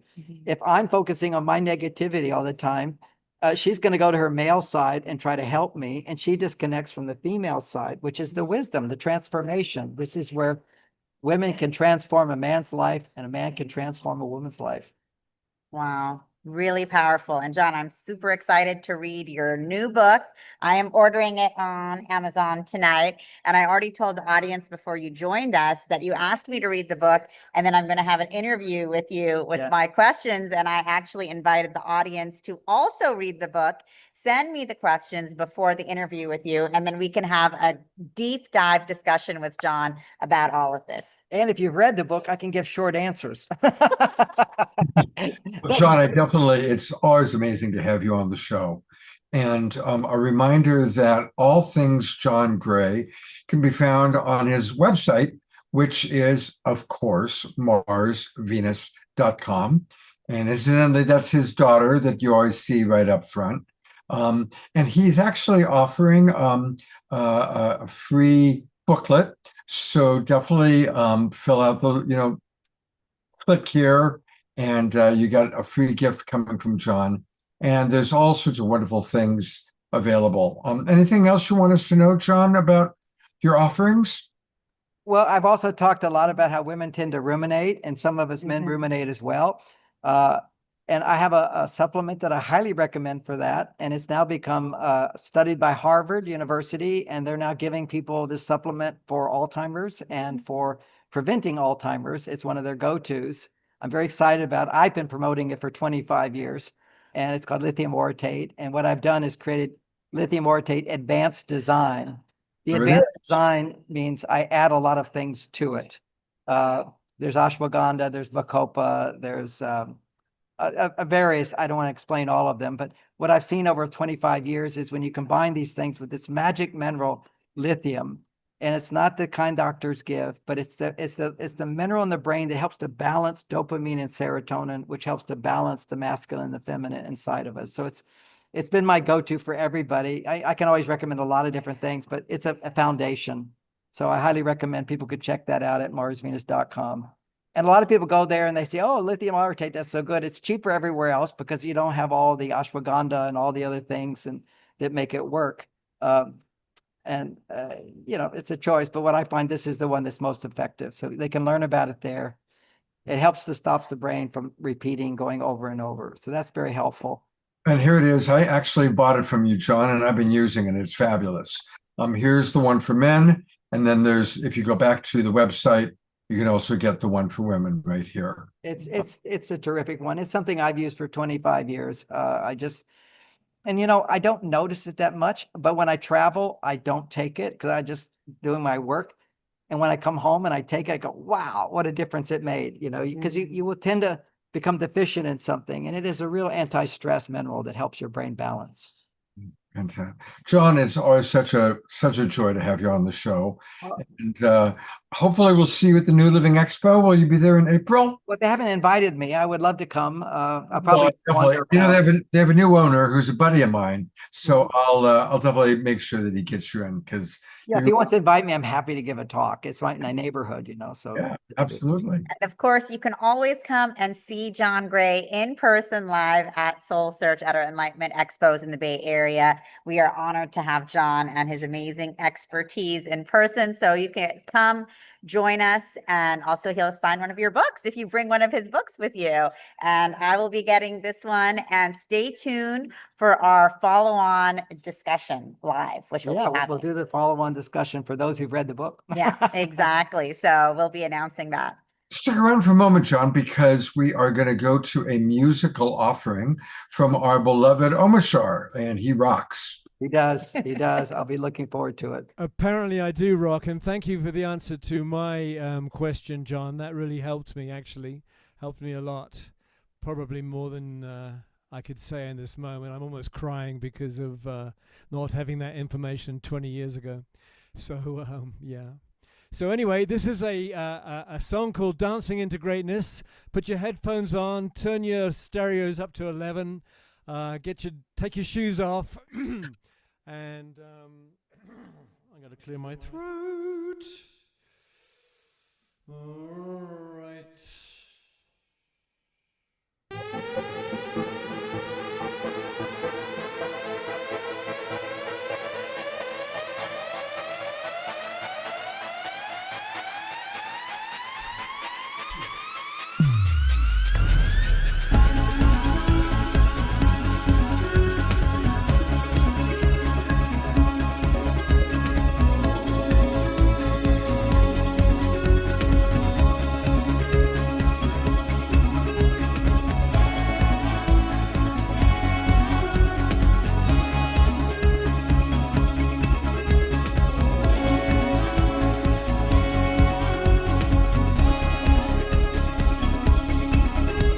World of ours, we're here to thrive together, making sure that nobody gets left behind. As the light of truth clears all the stormy weather, and the mother in us all begins to rise. Through a heart of hearts, we start to know our greatness. As our strength returns, our spirit guides us through. Our eyes behold the rising of the fearless, and the dance of life begins to birth a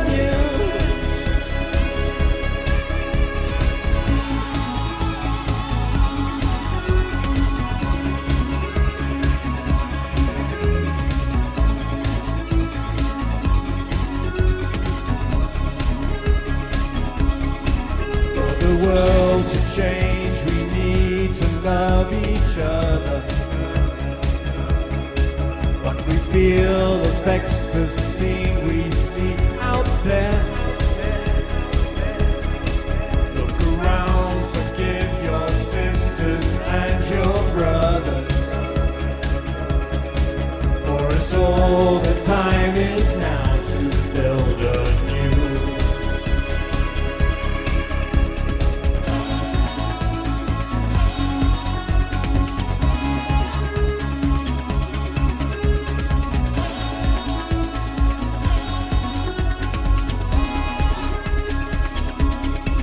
Through a heart of hearts, we start to know our greatness. As our strength returns, our spirit guides us through. Our eyes behold the rising of the phoenix, and the dance of life begins to birth anew.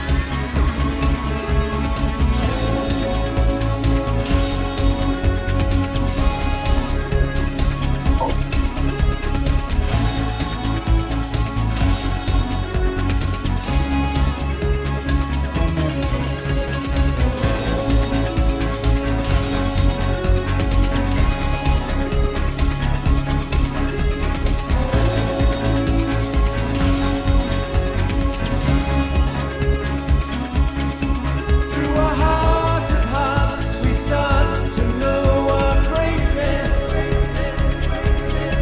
As our strength returns, our spirit guides us through.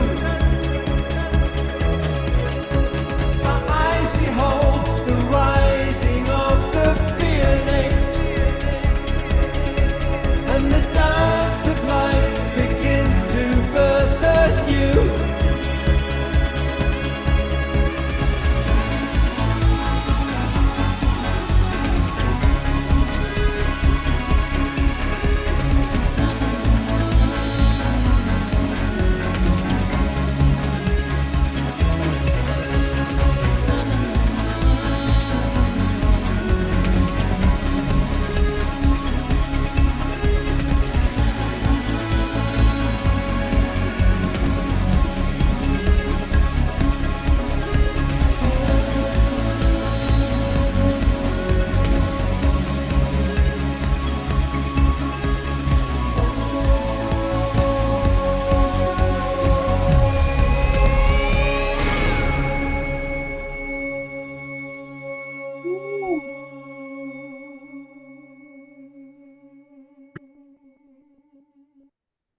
Wow. Let's give a big twinkle and lots of love. That was amazing. That got the energy moving and grooving. Yeah, it was John talking about testosterone, man. There it is. It worked, John. He got a contact high. Just listen. So Thank thank you. you so much, John. Yeah, thank you, So much for John. advice. Yeah. Love so much. And we'll be seeing John again. Stay tuned for another diving deep with John Gray discussion on his new book coming soon. So stay tuned. Looking forward to that. Thank you so much. I'm going to say goodnight because I have a big long drive, but normally I stay. But tonight I want to get home. Absolutely, Sean. Have a safe drive home. Thank you. Yeah. Thank you all. Thank you. And you know what I'll do is, tangent. Anastar is coming in. Yeah, the next guest, I'll do a couple of Global Peace Tribe announcements. Sure.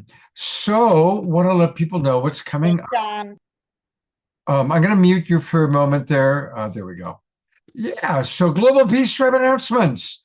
Coming up on this week, gosh, we're already into March, and we've got a really fun show planned for Wednesday. We're going to do two things. last weekend was the Unity Earth Symposium, but I wasn't able to do anything around it because it was the same weekend as the Conscious Life Expo. So Ben Bowler and Arena Morrison, the two people who kind of put the Unity Earth Symposium, are going to join us on Wednesday night, and they're going to share with us highlights of last weekend. No doubt one of those highlights being Omashar. And then also there's going to be a great Mother's March happening, and Mayor Cromwell, who's one of the women who's putting that together, is going to be with us, letting us know all about that. And that's coming up in March, I believe March 28th. And so it'll be something that we all want to participate in. So that's what we're going to be focusing on Wednesday night. And it looks like Tangela is ready for our next guest, and it's one of our favorite people. It is Anastara. So here we go. Hello, Anastara and Tangela. Hello, and we're so excited to have the beautiful Anastara Maka here. And she is an Ascension Integration Mentor, international best-selling author, award-winning transformational speaker, executive director of Transdimensional Illumination, sacred portal priestess, ordained minister, and steward of the Joy Oasis Sanctuary here in Northern California. Yeah. She is a holistic coach, a ceremonial leader. She gave an amazing talk today. You're not going crazy. You're just experiencing ascension symptoms. which was wonderful. And so she is an amazing spiritual and energetic teacher, healer, and guide, part of Soul Search community. We're so proud to have her because she is leading so many women and men forward during this ascension. And you have Ascension University as well. So excited to welcome you on the show. And thank you for being with us in Redwood City. Yeah, my pleasure, Tangela. Such a pleasure. Hi, Scott. It's been a little while.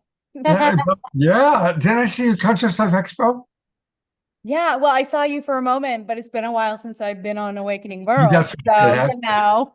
It's been too long. Absolutely. Absolutely. So what are you up to? What do you want our audience to know? That's a very good question. I find that what's happening in our micro world is happening in the macro and vice versa. There's so much reflection happening within our own communities, within ourselves, what's happening in the bigger world right now. And to remember our discernment through that, right? Like one of my talks, or my talk today, You're Not Crazy, You're Just Experiencing Ascension Symptoms, was reminding us that we're all going through this awakening process. And that's exactly what it is a process. And so whether it's ringing in the ears, aura migraines, waking up at night, loss of identity, sensitivity to food, sensitivity to, I can't watch horror movies. I can't eat gluten. Like lower vibrational things just don't serve us anymore. But when we're awakening in that sense, that we can lose friends, we can lose family, people just don't get us anymore. And they think we're crazy, right? They're like, oh, okay, you're talking about aliens now. What's going on with you? Right? And so this is all part of the natural process of awakening. And I just feel like part of my service right now is to serve those who are on their awakening path. I like to say point A is awakening without integration. And point B is who do you want to be? Where do you want to be? What are you creating in your life? How are you going to be in service? What's your offering that you have to share with the world so that you can make impact and you can leave your legacy? So it's about folding that A and B together, right? Like we have this gap and we need to build the bridge. How can we fold time and space and really experience who we're being now? So that was kind of the main focus of my talk today. That's so important, really important information. Thank you. Very powerful work. And what do you find was the reaction from people in the audience? Were people resonating, feeling the symptoms, feeling some clarity or relief and having someone articulate this? Yeah. I mean, a huge part of it is that people think they're going crazy, or people are saying that they're going crazy because they don't have a tribe that they can feel accepted and validated and just feel seen and heard. Like literally, it's like one of the things we want the most as a human Mhm. is to love, be loved, feel seen and heard and validated in our stories and what we're going through. So yeah, I find that today, like I was just a little bit of low energy today. I don't know. It was in kind of in the field in general. But it was very responsive. Like the people were like, oh yeah, okay. A lot of nodding heads, but when I asked her, let me know, raise your hand, only a couple people responded, right? They were like, oh, I don't know if I want to talk about this yet. Yeah, So I want to normalize this conversation. yeah, Yeah. exactly. And thank you for doing that Yeah, because it's an important conversation that we are inviting people into when they Mhm. come to soul search events, Mhm. because people are going through this and they don't know what's happening Mhm. and they don't know where to go and they don't know who to talk to, Yeah. and here you are saying, I'm here. I'm here. Yeah. And afterwards, I had several people come by the booth. And one of the things I did was I asked them if they wanted to just have a conversation Mhm. and just find out like where they're at. What are they struggling with? What are their challenges? Because one of the things we do at 1111 Ascension University is we share how you can change those challenges, those struggles, those ascension symptoms into your newer superpowers. Like one of the examples that I gave was I have ringing in the ears. Mhm. How many of you experience ringing in the ears? Yeah. So what happens for me is that when I have a ringing, I suddenly am aware of all my surroundings. Like I literally have to look around me in this physical environment Mhm. and see if there's something I need to pay attention to. And so I've avoided a car accident. I've avoided falling down the stairs. I've avoided breaking a glass on a table because that ringing happens and it's like, oh. And so I've transmuted one of my problems into a superpower of my awareness alarm system. Mm. Ding, ding, ding, ding, ding. Pay attention. Okay, what am I paying attention to? Mhm. Right? A Yeah. couple of my clients experience aura migraines. That's when light comes into your field of vision. You can't drive, you can't walk, you can't do anything but sit and allow it to pass. What is the gift in that? It's the gift of presence. Mm.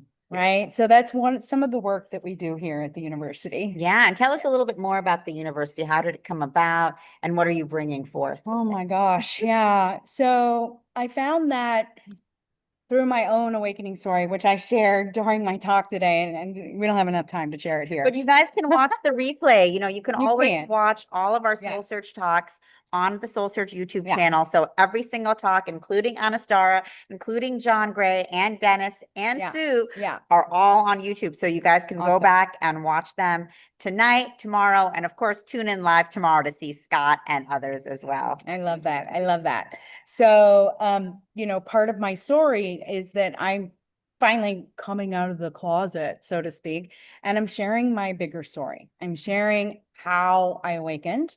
And I won't go into the whole story, but it started 22 years ago, and I had an instantaneous Kundalini awakening where my higher self, Anastara, entered Candace's body, my Wow. birth name. Mm. And how I've integrated and embodied her in such a way now that my mission, my purpose, everything is so clear to me. And so that's where I'm meeting people right now. I have a lot of one-on-one clients who are men who are working on a project. They want to bring their vision into form. Mhm. And so I help them do that from a hip hop album to writing a book to starting a summit, right? Awesome. And then the women, I have a group coaching course that I call Awakened Leadership Initiation. Beautiful. And this is a beautiful sisterhood where we can feel held, where we can feel seen, and where we can process these things. And so I bring the women through 7 portals. We start with the foundation of love, receiving love, and then resourcing ourselves, creating more time for ourselves. John was just talking about Exactly. that. Right? And as women, we need to really resource it, and especially the mothers. Like we're so into like caring for somebody else that we're on the back burner. And we can't do that because we can't serve from an empty cup. And so those are the first 2 portals. And then we go into reclaiming our sovereignty and disentangling from those collective wounds, mother wound, father wound, sister wound, witch wound, priestess wound, right? Because a lot of what we're going through and experiencing isn't even ours individually, like something we experienced in this life. Yeah. It could have been something from, I like to say, simultaneous life, not just past life, right? Mhm. And or from our ancestral lineage carried in from our mothers or our grandmothers, Mhm. right? So once we begin clearing that, then we step into our own sovereignty. And then we go into living your bliss, which is all about discovering your dharma. Like, okay, what is my purpose? What is my mission? So we go through, what are you passionate about? What do you love? What fills your cup? What lights you up? What are you good at doing? What have you made money doing in the past? What would you like money doing in the future? And you find this purpose statement. And then from there, we unleash the creative muse and we see, okay, is this a project of some kind? Is this a book? Is this an offering? Is this a new website? Whatever it is. And then we start building that together, like hashing out all the ideas from branding to logo to, and then you're able to birth an offering. And the whole virtual course ends at a live retreat at my home in Northern California. That's amazing. Yes, Anne Anastara has a beautiful, which I have not yet visited, but I will, beautiful retreat center Yeah. in Marin, right? Or It's in- actually in Sonoma County, Mhm. in Occidental. Nice. And it's our private home, so we're running, it's kind of private. I don't have like a big public, this is a retreat center because it's kind of rustic and we're on 11 and a half acres, redwood trees on a sunny ridge top above the redwoods. And it's so beautiful. Wow. And we're operating as a private membership association. So there's some protection there. Mhm. And I just love like going on this virtual journey with these sisters Mhm. and then coming together in person. Yeah. And I step back as a mentor and all of them share their offering that Wow. they're going to bring into the world. And Mm. we get to give them feed forward and suggestions and ideas. It's a creative cauldron. That's amazing. How Yeah. long is the program for? About 3.5 months. Wow. So we Okay. start March 10 and the closing graduation retreat is the last weekend in June. Okay. And is there still time for Yeah. women to join? Yes. All right. yes. So March 10th is when it starts. So ladies, if Yeah. you're looking for a supportive container, like Mm. John was talking about, Mhm. Anastara has a beautiful one that she has created that's virtual and online. Yes. And then ends in person. So that's Yeah, really yeah. cool. And I know, Scott, you probably have my website, right? thehonestar.com, but it's called Awaken Leadership Initiation. There you go. Slow down. Yeah. I actually started because since we're on Soul Search today, I'm Okay. taking people to your page on Soul Search. Awesome. So go to soulsearch.io, then you'll find 1111 Ascension University. And you can then send a message to Anastara. All of her website stuff is there, her information is there, and you can send messages. So this is the way we love to connect with people is through Soul Search, where you can find Anastara and all the people that you see on tonight's show. Amazing, Yeah. amazing. And of Thank you. course, you can learn all about 1111 Ascension University and all of Anastara's amazing offerings. We have Carol Craig commenting, I've attended many webinars and ceremonies with Anastara and have enjoyed her exuberance and passion. She's very inspiring and encouraging. Wow, that's so beautiful, Thank Carol, you, to hear. And I'm Carol. glad you brought that up because you do host a lot of online ceremonies that Yeah. people can be a part of. Yeah, so I love to speak on portal days. Mhm. This 133 is coming up. I actually am going to be in a private ceremony.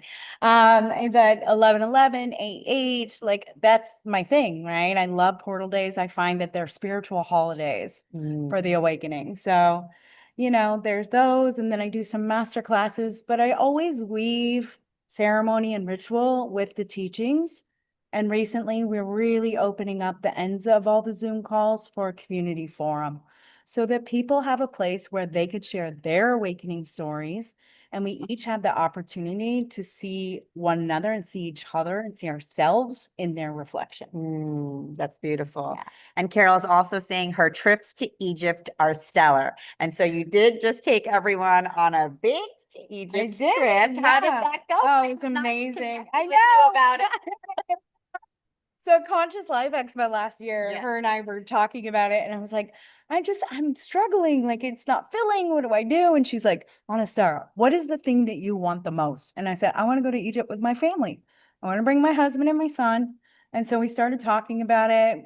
I reduced the amount of time that we were going to, because we were going to go for 21 days. And I was like, if you want to go, you could go for a little bit less time. Because who can really take off full 3 weeks, Yeah. right? And so when I reduced it, Boom. and then I did Enlightenment Expo. I had 4 people sign up for the Rona Park Enlightenment Expo. And it was just like, people were like, yes, yes. So really what happened was I wanted to share Egypt in a new way. And so we would do these online events called Egypt Revisited. And I would show videos and pictures. And then I shared a recording of what I sang in the King's Chamber when I was gifting 15 minutes in the King's Chamber without a group. Wow. And it's a sound healing chamber, and just the resonance that came from my voice and the singing and the light language. And so I would share that on the Zoom calls, and people were like, oh my gosh, full body truth bombs. I'm going to Egypt with you, right? Yeah. So I'm getting chills. yeah. Thinking So about it. we ended up selling out the trip, which Which- was amazing.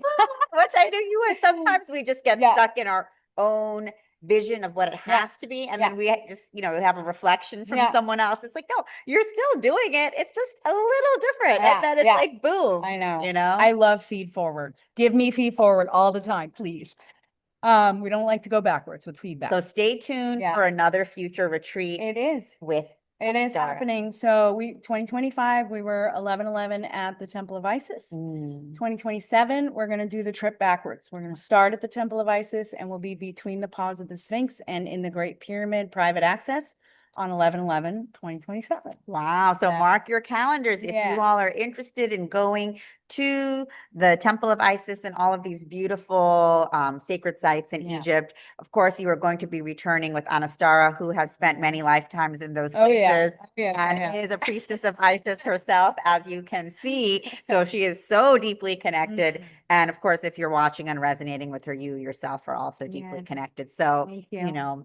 Yeah. exciting. We'll be doing another trip so soon. I'm so excited. And if Wonderful. you somehow can't happen upon my profile and stuff in Soul Search, it's just anastara.com. Okay. Where you can find me. Anastara.com is her Yeah. website, and that's where they can learn about your programs, Yes. about your retreats upcoming, Yes. portal day ceremonies, and all of the things. And of course, we invite all of you to sign up for Anastara's email list because Yeah. you will get all of the invitations Yeah. to her many online events. So the best way to do that, there he goes. Just go to anastara.com and it comes right up, right There there. you go. Yeah. And at the very top, there's a gold banner that says take the free quiz. Yes. And that's the New Earth Archetype quiz. You can find out if you're a starseed, a light worker, a visionary, an awakened leader, a mystic. And Mm. as you know a bit more about your soul's essence, then you can be guided a little bit clearer on your path. So it's the New Earth Archetype quiz, and that's at the top of the website. Beautiful. So I'm going to definitely take that New Earth Archetype quiz. I love it. And I'm sorry, thank you so much for, really co-creating the New Earth with us, for being an awakened leader during this time and guiding so many men and women out of the craziness into the awakening and the ascension. And all of us need that support. Hey girl, I like roller coaster rides. I'm the one with my hands up in the front. So Exactly. Oh, love you too. And I'm so happy that you're here with us. And so Yeah. for those of you who are available tomorrow in the Bay Area, come on down and come join us. Anastara is going to be here. Scott is going to be here. And we have a wonderful day plan. You can come and chat with Anastara in person about her offerings, but all the support that she provides. And of course, you can definitely tune in and watch the replay of her talk. Aw. Just go to the Soul Search YouTube channel and you'll be able to watch the whole thing. Thank you. Thank Yay. I love you so much. You too. Love you, Scott. Let me take a picture of us. See you tomorrow, Anastara. With the screen, huh? Oh, yes. We're going to take a little. We're gonna take a picture. We're selfieing it right now. All right. We're just doing a Gotta selfie. document it all, right? Exactly. It'll be I'll a see you perfect tomorrow, documentary Anastara. later. While love you you guys. while they do that, I'm going to mute you, Tangela. And because I know you've got one more person to bring up. But yeah, I'm going to be doing a Sacred Sunday show tomorrow. So for all of our Zoomers, Zoom Room subscribers, I'll send out an email in the morning, and I'll also give you the information on it right now.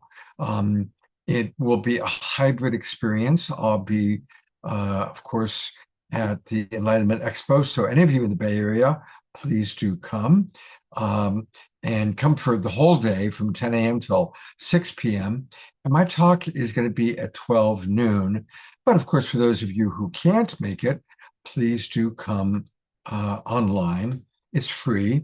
And I'm putting in the Zoom room right now for the Sacred Sunday show at 12 noon.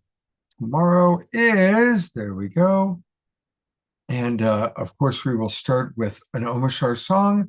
And then I'm going to be talking about relationship mastery. And I'm going to take your questions about how to have better relationships, as well as questions from the audience at Soul Search. And then we'll close with an Omashar song. So please do join us tomorrow, 12 noon, online. And any of you that can come to the Bay Area, that would be great. And it looks like Tangela has our next guest. So I'm going to turn it back over to her. Hello. Oops.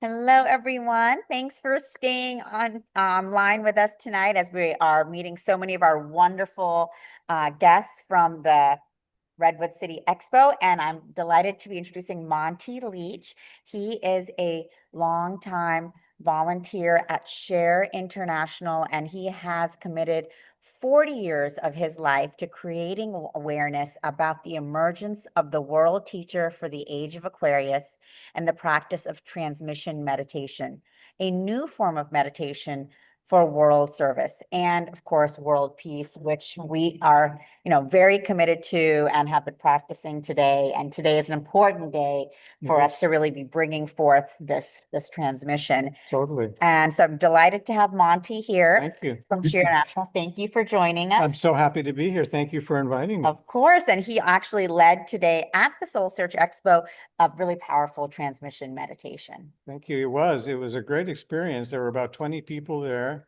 and the energies were extremely powerful. But I always find we demonstrate transmission meditation, which is a meditation that's done as a group.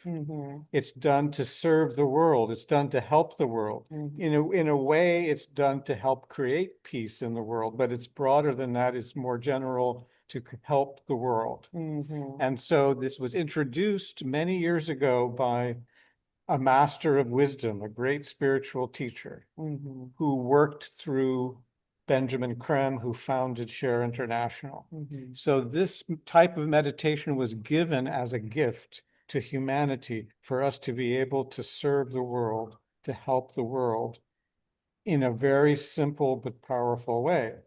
And so the energies that Maitreya, the world teacher, who is the great teacher for this age, who you mentioned, who is in the world now in a physical body along with his disciples, the masters of wisdom, to help us create peace in the world. They, no matter how great the teacher is, they cannot create peace in the world. We have to do it through basically following their advice, their teachings, their sense of what we should do. And they say, to create peace in the world, we need to share. We need to share the resources of the world among all the nations so that everyone has enough food, shelter, healthcare, and education. And that will create justice, economic justice in the world, which is the needed basis for peace. People wonder all the time, clearly, we don't have peace in the world. We have the opposite of peace. And how do we get to peace? No one seems to know. So what the great teacher for this age has said is, to get to peace, we need to have justice. So we don't have millions and millions of people who are literally starving to death in the world, to have not enough food, not because there's not enough food, but because they can't afford to buy the food. And at the same time, we have billionaires and maybe now trillionaires. And the gap between the rich and poor is getting wider and wider and wider. And this creates instability in society all around the world. And the people who know, the teachers who know best, say the way to deal with this is through equitable sharing of the resources. And once if nations could, if we could just begin to do that, it would create trust among the nations. They would trust that we can work together to solve the problem of hunger, for example. And once that trust starts to build, then the nations can start working to solve all of the major problems of the world, because there is no trust between nations now, clearly. I mean, that's the reason why there's so much war, is there's no trust. So if we can do these little trust building, not even little, but trust building projects in a way, which would be sharing the resources, the food of the world, just to make the beginning. That would make a huge difference in the world today. Yeah, that is so powerful. And I love that you brought that up. And I love that that's such a powerful tenet in Share International's teachings is sharing. You know, sharing is truly caring, and creating equitable society is what we're working towards as we're creating this new earth. You know, when we talk about the new earth and we talk about unconditional love, we are talking about an equitable world. Of course. Where there is no poverty. Of course. Where everyone has enough food to eat, where everyone has equal housing, where everyone has access to healthcare. Like, these are all very tangible aspects of what we are all here to support in creating. Exactly. And to be honest, that was really one of the main reasons why I became involved in this work back more than 40 years ago, actually. 1981. Wow. I came across Benjamin Krem's book called The Reappearance of the Christ and the Masters of Wisdom. And I opened the book. I was at a bookstore in Berkeley, California, and I opened the book and I was amazed. On the one hand, it had these tremendous spiritual truths, but on the other hand, it was very practical and humanitarian. And he talks about that the teacher for this age, his main concern is with hunger and poverty in the world, and the solution is sharing. And I had been involved in anti-hunger, economic justice issues, you know, when I was in college, and I protest and was involved in that issue, particularly hunger issue. So when I read this book, it combined like this metaphysical, spiritual wisdom with this very practical humanitarian approach, which really touched my heart. And I was like, this combination I've never seen before. I mean, I've seen spiritual teachings, and then you have the political, the economic. This combined both of them, and I totally resonated with that. And then Benjamin Krem came to San Francisco and gave a talk, and I went, and it really started me on the spiritual path. What he had to say really rang true for me. You know, it made so much sense. And then I started working with the local group here. There are local Share International groups. We're all volunteers, by the way. None of us get paid. And you're worldwide. And we're worldwide. And Benjamin Krem never got paid. He went around the world talking about the appearance of the great teacher for this age and the masters. He was never paid anything. He wrote books like this book. He was Messages from Maitreya the Christ. So during his talks in London, Benjamin Krem would receive telepathically messages from Maitreya, not as a psychic or a medium, but this was a higher level of connection on a soul level. And Maitreya gave these 140 messages, and they're very powerful. And later, maybe I could read a little bit or want from one. But these messages also had a big impact on me.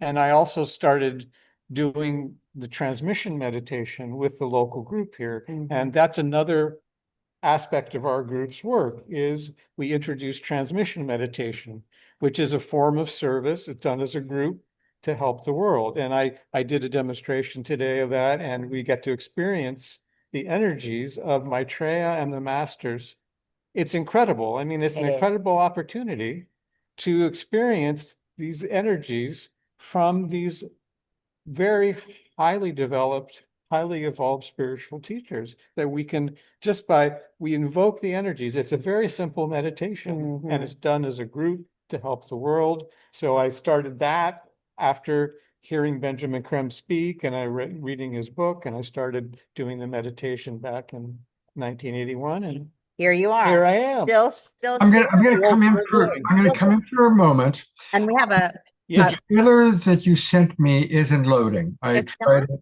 No, I tried it both through the email you sent me and also what you put into the agenda. It's showing as a deleted file. Oh, strange. Okay, hold on. Let me, I So mean, you maybe can go to Soul Search TV, or I can send you, hold on, let me, We're looking for a very interesting file that people are really going to want to see. exactly. That's very strange that it's showing it's deleted. yeah.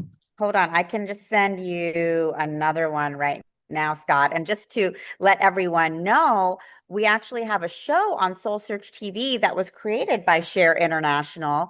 And it is a conversation, it's a four-part series between myself and Michiko Ishikawa, who is also a Share International volunteer for 40 years.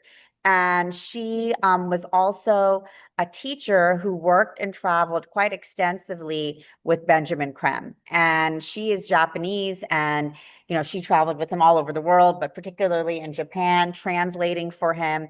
And it was part of her life's work that she really wanted to carry on these messages and her own wisdom and the wisdom of the teachings for a broader audience. And so, Monty, Share International approached us at Soul Search and said, we'd like to create a show with you because we really want people, Monty, of course, is sharing a little bit here tonight, which is very beautiful and profound, and she wanted to give people a gateway to dive in a little bit deeper. Exactly. And so that's what she did. We created this show with her. And then actually almost a year ago, we launched the show when we had Michiko as a guest here on The Awakening World. And right after launching and being the guest, she then passed on to her next journey.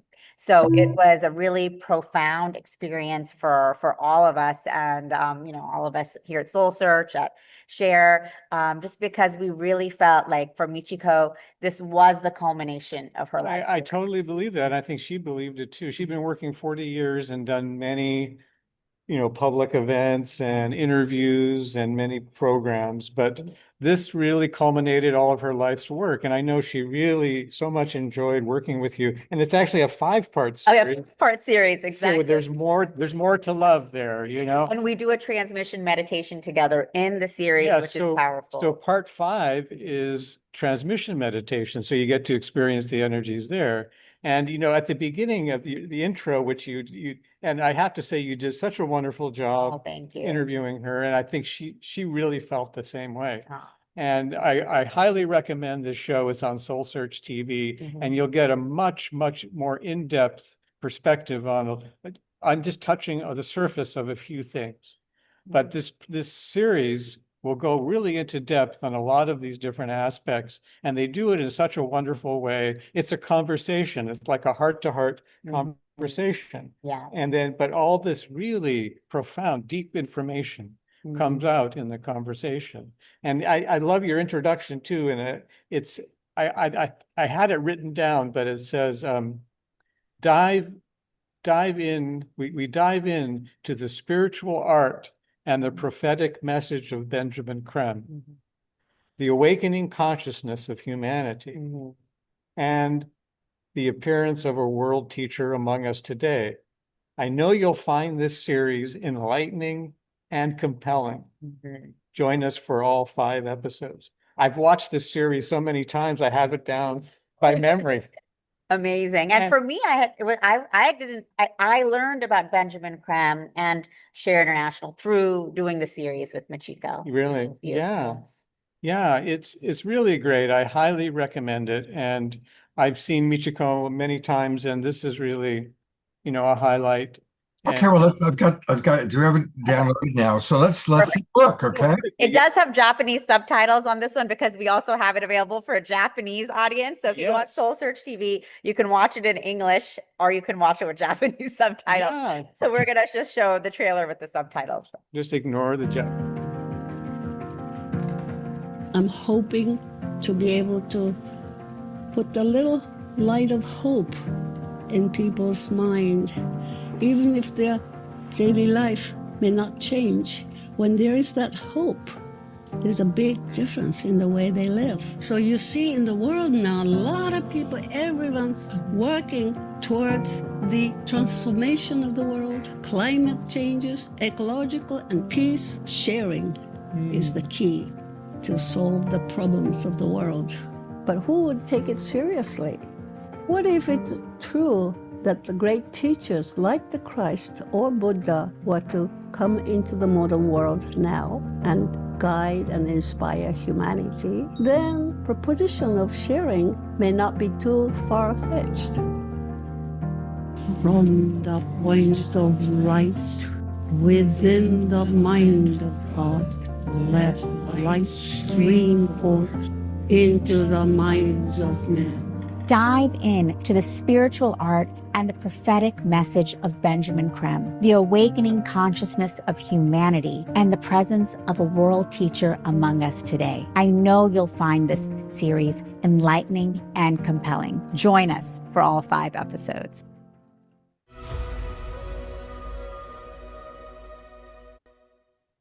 Thank you, Scott, for sharing that. And Thank you. that's just a sneak preview, our trailer for this show, 5 episodes. You can watch it on soulsearch.tv, available online, Roku, Amazon, Apple TV, and Android TV.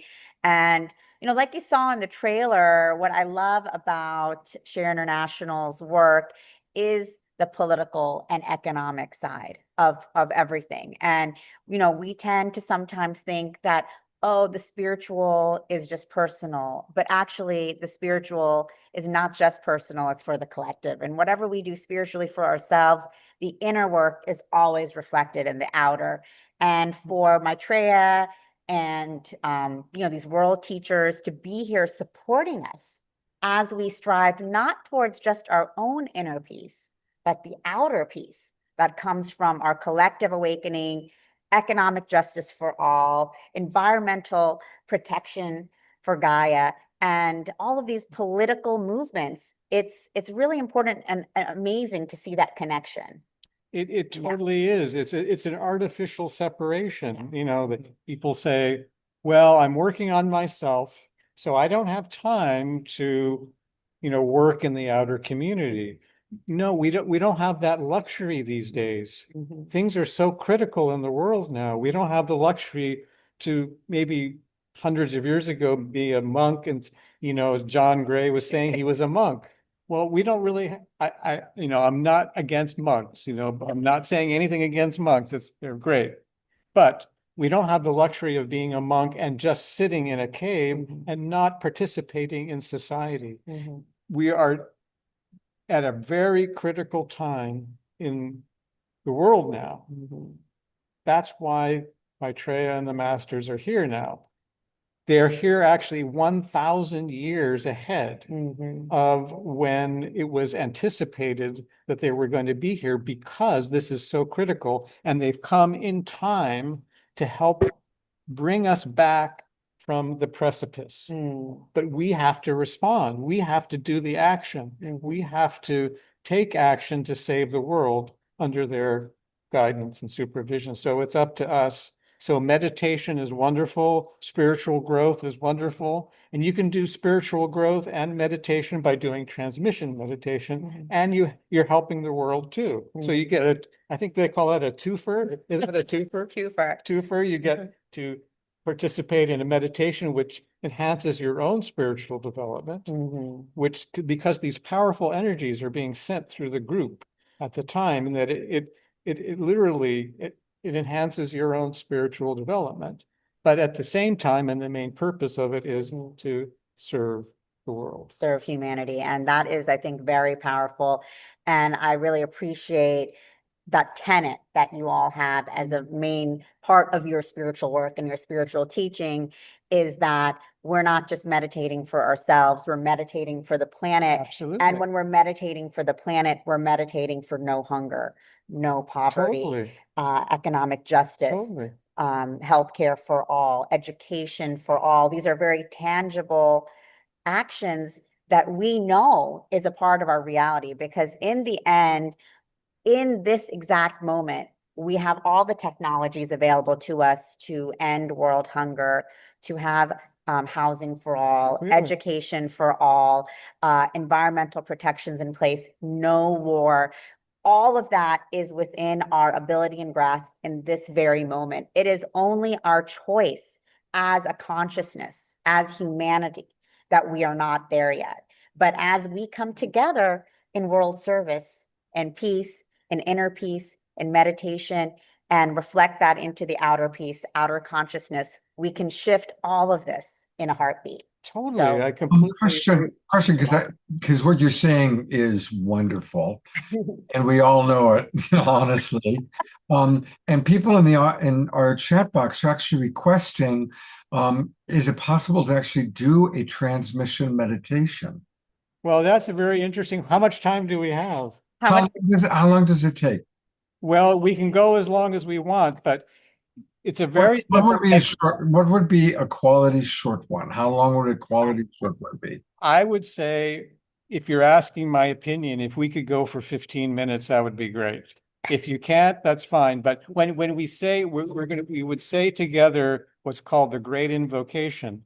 Mhm. And when we say that, the energies will start flowing immediately. And so I would say, to be kind of respectful for the Maitreya and the masters, we want to, I don't know, we can do whatever you feel comfortable about, but would 10 minutes be? Yeah, why don't we, Scott, did you want to have Moon on and then we end with the transmission meditation? well, we also have our prayer time. Oh, we have a prayer time. So what do you think? What would 10 minutes? Hold on 1 second. I'm going to bring Desiree and Tiara on for a moment. Because they are our prayer goddesses. So I want to kind of check in with the two of you. Is there a way that their transmission meditation could lead into your prayer time for tonight? Is that something we could do? There's always, and we could always donate our time too and support. So whatever the group wants. That's very kind. Keeping as classes I could. Okay, so why don't we do this? Why don't you, let's do a 10, at the most 12-minute transmission meditation. Then we're going to roll right into Desiree and Tiara, and we'll do our prayer time, because it's going to lead us into a really beautiful space. Yeah. Okay. That's wonderful. So to do the meditation. Wait 1 second. And then Scott, are we going to still have Moon on? Yeah, well, and then we'll close with Moon and a Mushar song. Oh, okay. So we'll after the meditation. Yeah. Okay. Does Moon need to go on straight away? It's up to you all. Because hers is more like doing healing. So I don't know if you wanted to have her do a few and then move into the meditative and prayerful part. If you don't mind sticking around for a few more minutes. Is Moon right with us? Is Moon Yeah, here? Moon is right here. She's Okay, yeah. Why don't we do that? So, Monty, you can So we can start now and do the meditation. no, we'll have Moon on for a few minutes doing some healings, and then we'll bring you back in. Oh, Is that okay? If you don't mind waiting? However you Okay. would you prefer to do it that way? Is that? No, let's do it that way. Thank you. And then did you want to show the website at all, or Share International? Or you can pull it up later when I'll pull it up later. I had everybody. And just in anticipation of Moon, if anybody would like to receive a healing experience, I actually received one from Moon last week at the Conscious Life Expo. She's lovely. So if anybody's interested in receiving a healing from Moon, please raise your hand. It's best if you do it like that. And that way you go right to the front and I can see who wants to experience it. All right, perfect. So if you don't mind, No, Monty, and please, we'll come in. Please. So thank you so much, Monty, for that amazing You're welcome. sharing and presentation. And he'll be back shortly for for the transmission meditation. I'm excited you all want to participate. It's very powerful. And now I'm happy to bring on our final guest for the evening, Moon Niet Win. She is an amazing energy healer. She works with the angelic realms, and she channels pure source energy for incredible instantaneous pain relief and healing. She heals all types of ailments, everything from ear aches to backaches. She actually called me last night out of the blue and gave me a healing, which was amazing because I was able to come and be much more energized for this expo thanks to her wonderful healing abilities. And what's amazing is how fast she is. And I love Moon because she is self-trained. She is so humble, even though she can do these miraculous healings in 5 seconds, 10 seconds, 30 seconds. And she started as an attendee of our expos. And she was coming to our expos. And then one day at her Dublin expo, she pulled me aside and said, I want to show you my healing abilities. And she showed me, at that time you worked with the Vogel crystal. Yeah, And I was like, wow, amazing. And she said, do you think I could be a vendor? And I said, yeah, of course. And she became a vendor. Then she became a speaker. And now she's healed hundreds of people. You can see she's collected over 200 video testimonials, 1,000 actually. 1,000 1,000. testimonial videos of I've healed, or I've done healings for over 1,000 people now. and it's really incredible the depth and breadth of all types of ailments that she can really help alleviate. And so we're excited to have you here, Moon. Thank you. Thank you. Hey. So we already have a couple of people. So we're going to start with Nayla. So Nayla, I'm bringing you on camera to work with Moon. And Nayla, we need you to. Hello, Nayla. Well, Nayla has her hand up. It looks like she's frozen. So, all right, I'm going to switch over to Patricia. Hello, thank you. Thank you. What area of pain did you have? Do you have a chronic pain? I don't have any chronic pain, no. It's vertigo and lightheadedness. Vertical. Do you have vertigo and lightheadedness right now? Well, when I get up and walk, I have to be careful as I walk. Okay. I get out in nature, and that's when I feel more balanced, when I'm with nature. So, do you have permission to connect with your soul? Mm-hmm. Okay, so I'm going to put a bubble of white light protection on you, so only white light and positive energy can come through. I'm going to put a bubble of white light protection on me, so only white light and positive energy can come through. You said vertigo and dizziness, or? No. Vertigo and, sorry. What was your issue again? Sorry. It was more lightheadedness. When I'm walking, I have to be more grounded and balanced, and I go out in nature, and that's what helps me. So I'm going to do intentions to clear 100% of your lightheadedness and your symptoms of vertigo. Okay. So, intentions so you can feel more balanced. I'm going to also do intentions for you to feel more balanced and be more balanced and grounded as well. Good. Thank you. Do you feel any difference? I actually did it by saying that. Sorry, that's actually my session. Well, I'm sitting down. Do you feel more grounded? Yeah, I do. Okay, so do you have an object? And this will amplify it. Do you have an object? Like it could be a bracelet, a necklace, a cell phone, or a scrunchie. Or do I need something? It could be. I have a crystal. Okay, I can do it in the crystal. So I'm going to channel source energy and healing intentions through the crystal to completely clear and eliminate your lightheadedness. Okay. Lightheadedness and your vertigo, and to help you feel more grounded and stable, so and balanced.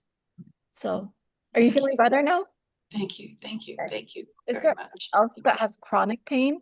It's easier to no chronic pain. Yeah, thank you so much for volunteering, Patricia. Thank you so much too. Nayla, are you? It's funny, Nayla. Can you hear us? I don't know if she's fallen asleep or. It looks like she's frozen. Can you? There she's. Nayla. Oh, she's muted. Nayla, if you could unmute, that would be wonderful. Thanks.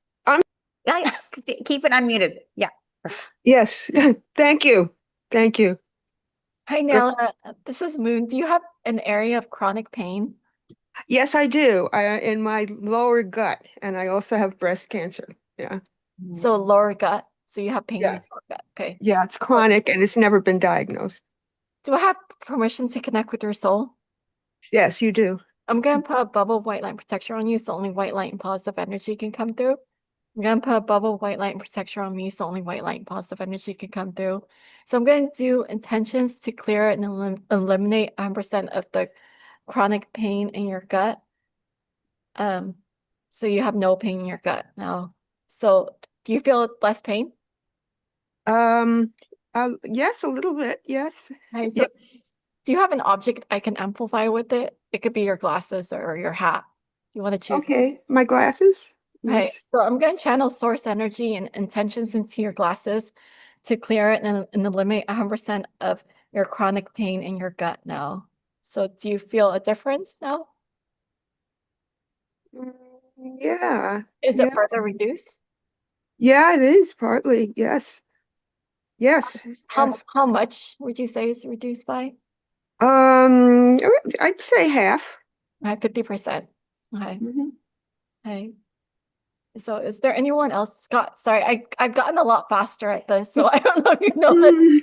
Thank you. Thank you. Thank you. It was Yeah. wonderful. Yeah. All right. So I You have one more person, Barbara. If you turn on your video, Barbara, it's always great to be able to see you. There she is. All right, so I'm going to add Barbara. Hi, Barbara. Thank you for volunteering. Oh, Hi. Do you have an area of chronic pain? I don't know if it's chronic, but You feel it right oh, now. wait a minute. Unmute. Okay. I have had back pain for about 5 days. Okay, so Lower back pain. okay. So do you have permission to connect with your soul? Yes. Okay. I'm gonna put a bubble of white light protection around you, so only white light and positive energy can come through. And I'm gonna put a bubble of white light protection around me, so only white light and positive energy can come through.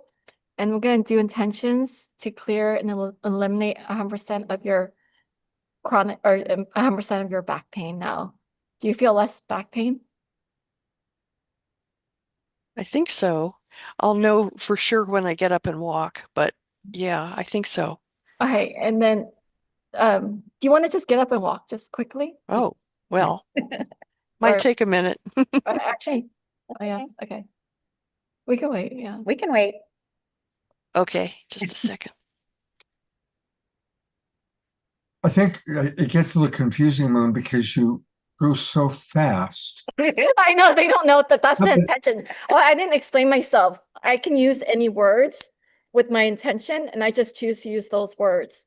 I'm choosing the words how I'm doing my intention is saying that I'm going to do intentions to clear the pain, and I think it confuses a lot of people.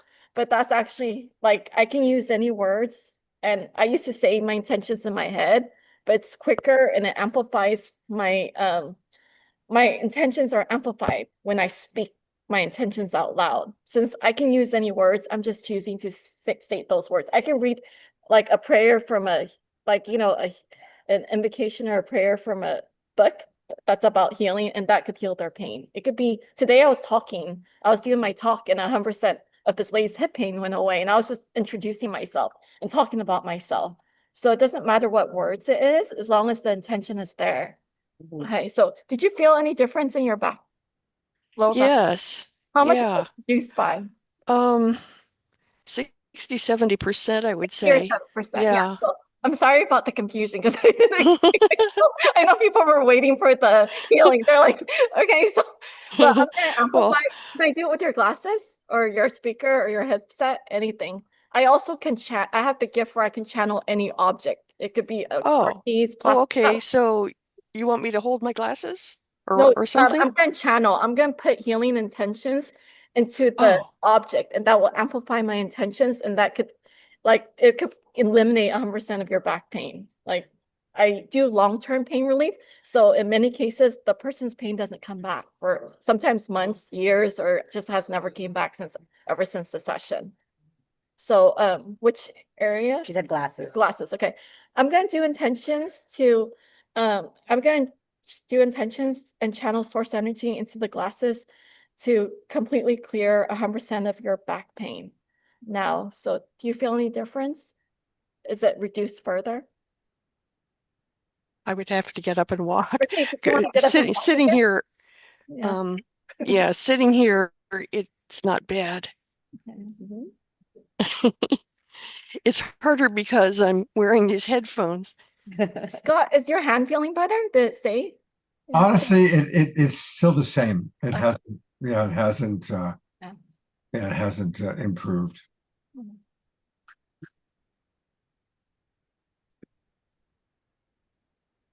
I think it's better. Yeah. So how much is it? Like, how much is it gone? Is it still 70% or is like 80%? It might be 80%. Okay, so Yeah. 80% of your back pain is better. So Do you want to do another healing on Scott? Scott. Scott, did you want me to work on your hand again? Because You're- sometimes virtual works better than in person. I've had some clients where the in-person session Thank didn't you, work, Barbara. but for some reason the Thank virtual you. one worked. I don't know why. There, he's raising his hand. Okay, so hey, do I have permission to connect with your soul? Yes, you do. Okay, sorry I didn't explain how I did it earlier. Yeah. Okay, I'm gonna put a bubble white light protector on you, so only white light and positive energy can come through. I'm gonna put a bubble white light protector on me, so only white light and positive energy can come through. And then is it pain in your in your Left hand, left palm, left palm? right here. Okay, left hand and left palm of your left hand. Okay, so okay, so I'm gonna clear my energy and clear your energy. So I'm gonna do intentions that 100% of your pain in your left hand and the left palm area is 100% gone now. Do you feel reduction in pain? There is a reduction. It still hurts, but there appears to be a reduction. You want me to use your necklace that you're wearing to channel? Sure. Okay. So It's an especially well-charged device, actually. So okay, so I'm going to channel source energy and healing intentions into the necklace that you're wearing. That 100% of your pain in your left hand and the left palm area is 100% gone now. So do you feel less? Is it any difference? not really. I mean, I have to be honest. Okay, but thank you for your honesty. I appreciate that. Yeah. Yeah, thank you. Hopefully it'll continue to Keep us posted. now that it's in now that it's in my tomorrow. Yeah, sometimes it's not instantaneous too. I've had some clients that say it didn't like, my sessions are 100% guaranteed, but for some people it doesn't work until a week later. So I only saw you about a week ago. So yeah. And I'll check in tomorrow and we'll see tomorrow when I see you. yeah, okay. Amazing. you. Thank you, Moon. And Moon did give a great talk today. You can tune in and watch the replay on YouTube. And it was really funny because after your talk, I saw one of the attendees. He was like kind of like stretching in the corner. And I was like, what are you He was doing? trying to find his pain. I was like, what are you? He's like, I'm just trying to find the pain. He's like, I'm just trying to find the pain. That happens to me all the time. So they're distorting their body in like really horrible positions. And like, you're going to create pain for yourself. do it. I was like, you're gonna create more pain. So you guys can always connect with Moon on Soul Search, of course. She has a wonderful healing practice. She can work with you virtually. She does many different type of conditions, not just pain, but many other types of I conditions. do deafness, vision Eyesight. loss, eyesight, so improved eyesight, digestive issues, tinnitus, the ringing in the ears, eczema, cysts, urinary tract infections, like any kind of infection, viruses, like basically like I've actually done fear, like I had a child that was scared of the dark. He's no longer scared of the dark. And recently at the Conscious Life Expo, I helped someone who was scared of dogs. She feels like she's no longer scared of dogs anymore because she got attacked by a dog. And I've also I'm not a hypnotherapist or a trained hypnotherapist, but I've done addiction with success. So it's not just physical pain, but I usually only demonstrate with physical pain because it's usually more measurable.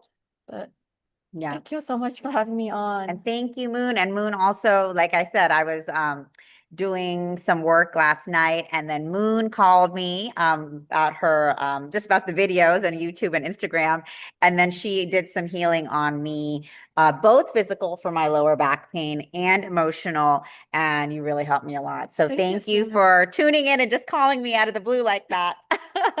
And thank you for supporting everyone here on the Global Peace Tribe. You guys can always find Moon on Soul Search.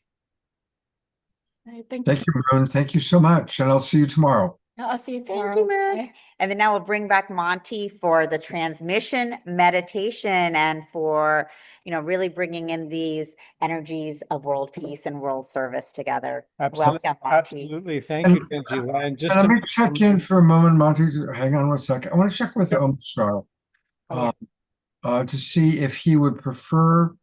Omshar, knowing what your third song was, would you rather do your song now and have a transmission there, or would you rather have your song be at the I think the meditation will be just fine right now. Okay. Because the song I have intuited is a very gentle one. Okay, great. So we'll go ahead and do the meditation. Just wanted to check in with you, partner. Thank you, brother. So I just wanted to mention, I'll explain the technique of transmission. It's very simple. I did want to mention that we have a booth here at Soul Search, Redwood City. And in a couple of weeks, we're going to be demonstrating transmission meditation at the Soul Search Expo in Dublin. So for people who are in there who want to experience that in a physical way instead of online, they're both powerful, but in person is especially powerful. I encourage you to come to our booth, and we'll be doing a talk there in Dublin in 2 weeks. And usually they're at all of our Bay Area expos and our Southern California expos as well. So you all can come meet the share volunteers in person and experience transmission meditation. Definitely. So to do the meditation, we will say aloud the great invocation. And it would have been good if I had brought the piece of paper with the words on it, but it's okay. I'll go ahead and say it. And we close our eyes and we keep the attention at the ajna center, the sixth chakra between the eyebrows. And during the course of the meditation. So we say the great invocation. We put the attention at the ajna center between the eyebrows. When we notice our attention wandering away, we say the sound Om. We think Om to ourselves. And what that does, it brings the attention back here. When our attention is at the ajna center, we're making the connection between our brain and the soul, our higher self. And when that connection is there, the transmission of energies take place. That's all there is to it. Keep the attention here. When we notice it wandering away, we say the sound Om to ourselves. We think Om. That's it. And we're asked also one last thing, and we'll start. We're asked not to send the energies to anyone or anywhere in particular. We leave it to Maitreya and the masters of wisdom to send the energies where they're most needed in the world. So are there any questions from anyone who is online here who may have a question? Okay, so let's start.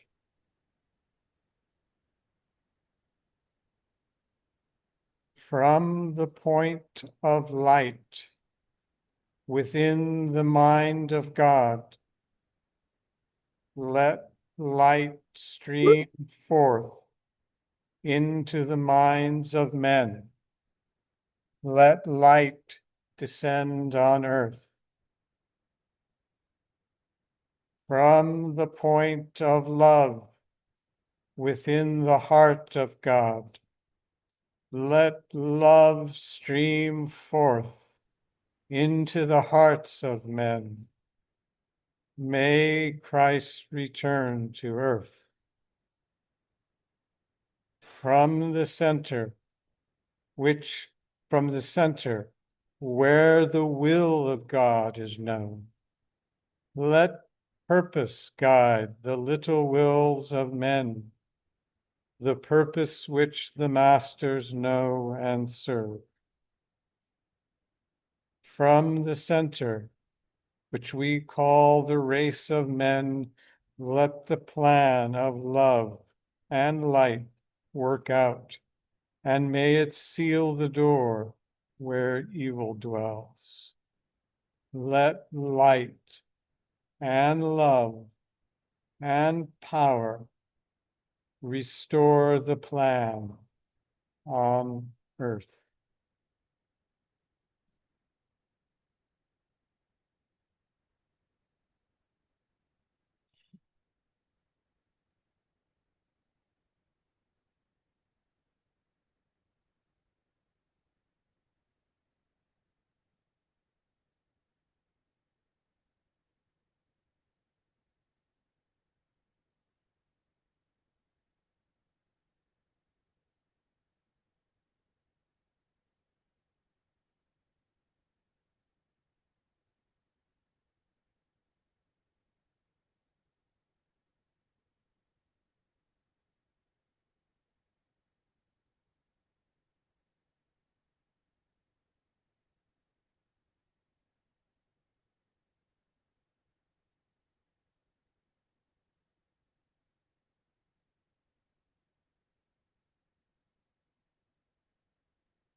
Shanti, Shanti, Shanti.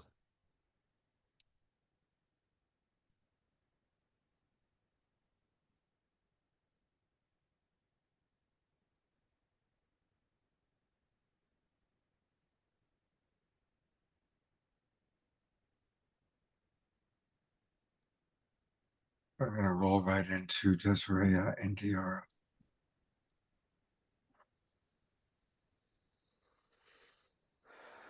Taking a nice big breath in through the nose, out through the mouth. And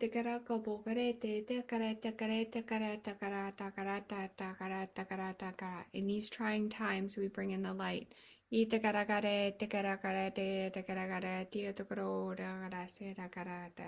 We raise our vibration.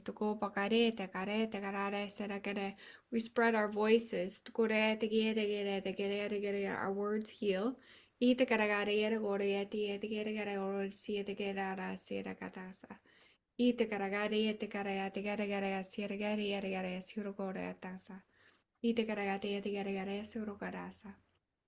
The light within your heart. The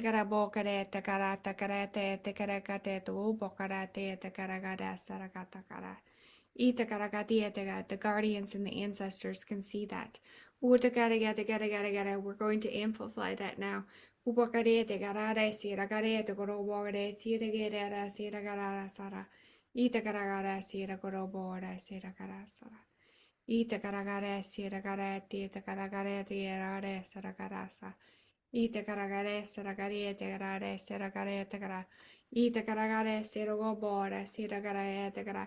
Adding protections to our light.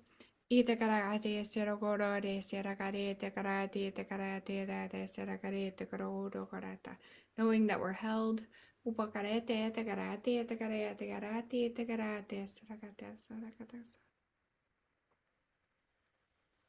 And sealing this with 3 beautiful ohms. We one om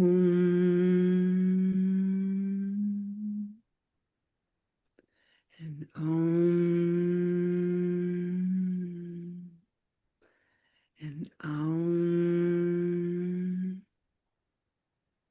Getting ready to turn this over to our beloved Om Shar. Continued prayers for Bonnie and all those in need. And a reminder for us to keep our beloved Nikita and her family in our hearts. Her brother Mark passed this morning. So lots of love to Nikita Gearing, her brother Mark's transition in that family. Thank you. And here is Om Bashar.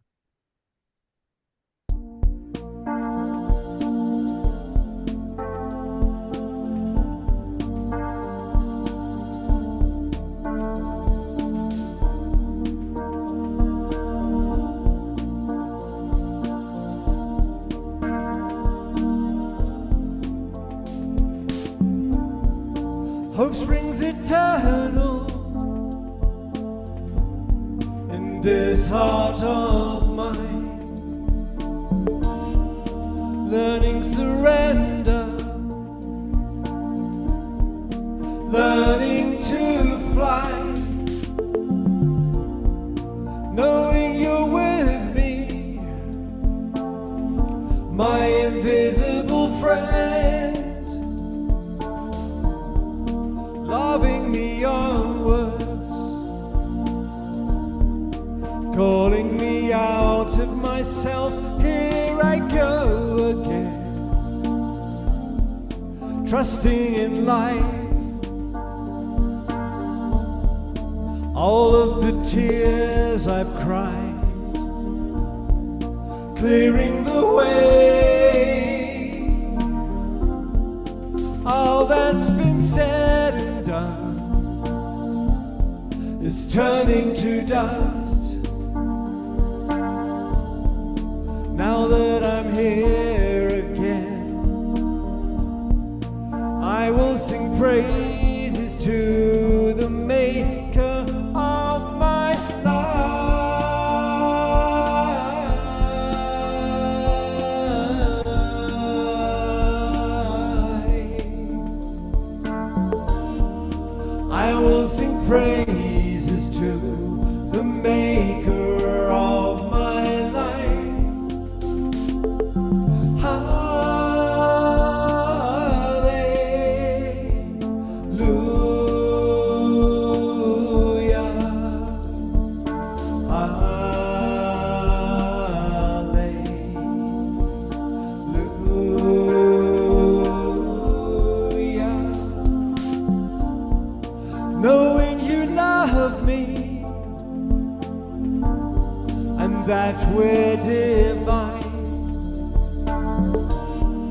My heart is open, my heart is thine. I give my life to you, your hands in this world, open and flowing, calling me out of myself. Here I go again, trusting in life. All of the tears I've cried, clearing the way. All that's been said and done is turning to dust. And now that I'm here again, I will sing praises to the maker of my life.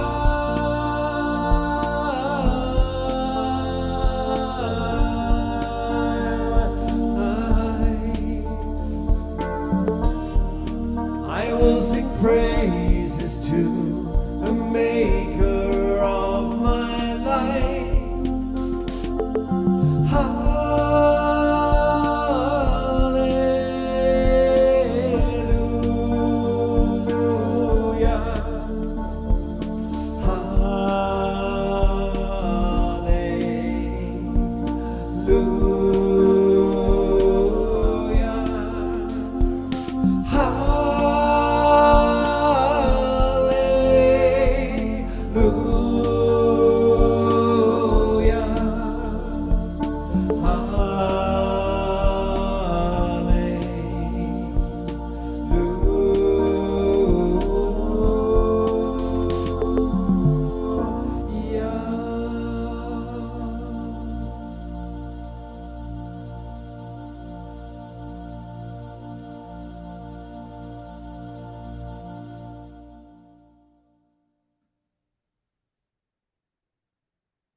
Beautiful. What a beautiful song. What a beautiful prayer. Thank you so much, beloved Tangela, up for us to kind of close out. And whoops, a reminder that you can be with Tangela and myself together tomorrow. For those of you in the Bay Area, do come to Redwood City. The program starts at 10 a.m. And Yuri Lee, she's been on the show before. Onya's been on, and of course Tangela. I'll be on at 12 noon. So hope you can join us in Redwood City, and we're going to be at the Grand Bay Hotel in Redwood City, 10 a.m. to 6 p.m. for the Psychic and Healing Fair and Enlightenment Expo. That looks like Chris Valentine. It is. Hey, good. You How you remember doing? me? Oh, excellent. Hi. We are here, and I've been trying to get on all day, but we are nonstop here at Tangela's fabulous first class show in San Francisco. And I told her, I said, you came to this hotel because I think I told you to do this one. And she's like, no, it just popped up metaphysically, miraculously. This was the host hotel for many, many years for the New Living Expo. Right. And so a lot of the attendees remember that. A lot of the vendors remember it. And the wonderful thing is Tangela's scored a jackpot by coming to the most beautiful hotel in all of the San Francisco Bay Area, right by the airport. And the thing is, we've never had an actual expo here. It was always the host hotel for the New Living Expo. So to be able to do an event here is just absolutely amazing. It is so, so beautiful. We're right on the water. We have those sailboats, those rower guys, what is that called? I can't remember what it is like heaven here. It is so, so beautiful. Oh. It's wonderful. The restaurant's open all day. It's free parking. Can you imagine free parking in San Francisco? It is absolutely amazing. And so Like you were just telling your viewers, we have speakers all day again tomorrow from 10 to 6. It's been an amazing talk today where Susan saw the gnome. Oh my gosh. So I tell people, because they tell me after the lecture is over, they say, you know, Chris, I saw nature people on your shoulders, or I saw angels standing behind you. And I'm like, why did you not say anything during the lecture? Why do you wait till after? And so Sue was being so kind. She was the next speaker. And she said, you know, Chris, I saw like a leprechaun or gnome on your shoulder.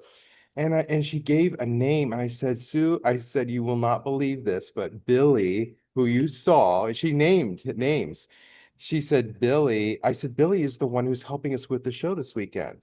We have so many books on Nature Spirits channeled for them. Must have 300 names in there, and she got the exact right one of who came to help with the show this weekend. Wow. So remember, Scott, we were talking about the different nature. You remember that very well. And actually, we talked about that earlier on the show. Awesome. It's talked about that. So, yeah. So we had some nature spirits here. We've been coming here for 20 years. And basically, when we started coming to this expo, New Living Expo in the beginning, we taught people how to see the nature spirits live in groups of 300 people. Ken would give us the absolute biggest room. And then we would stay for the next week doing readings because everybody was so excited they could finally see nature spirits. So that's what we've been doing all across the United States, teaching people how to see them live. We did it kind of today. We touched on it, but they were here. They're always here with us. And we may do that again when we come back to Sheilah's show in Dublin in 2 weeks. So we'll be there. And if you guys want to learn how to see nature spirits live, I will be speaking at 1 o'clock on Saturday again. And then if there's ever a fill-in or you need me to come in, I'll just pop in and help out whenever I'm needed. But basically, the lectures are always different at Tangila's shows that I do because we focus on what you guys want to learn. And one of the things that I do like to teach about, of course, is the nature spirits and how to see, work with them, and how they help us in so many ways. very well. Thank you, Chris. That's a wonderful reminder. And I will look forward to seeing you tomorrow. I'll be out there. Yes. I just want to say thank you again, Tangela. And thank you, Omashar, Desiree.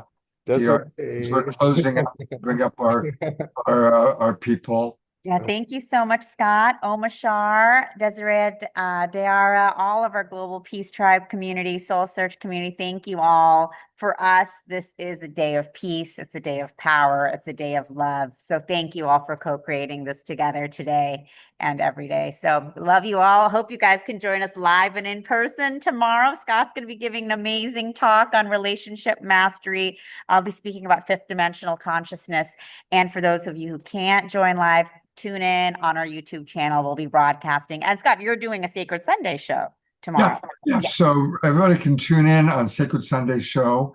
And it's great to see all of you. And I'll look forward to seeing some of you in person and hopefully all of you tomorrow for Sacred Sunday show at 12 o'clock noon. And I'll send out the details. You'll see the nature people on my shoulders if you watch the rebroadcast of today. We actually have 2. And I just checked in the bathroom. They are on my shoulders right now, so you may pick them up. I have 2 gnomes on my shoulder. And all right. yeah. Thank you, Chris. Thank you. All right, Scott. Thank you.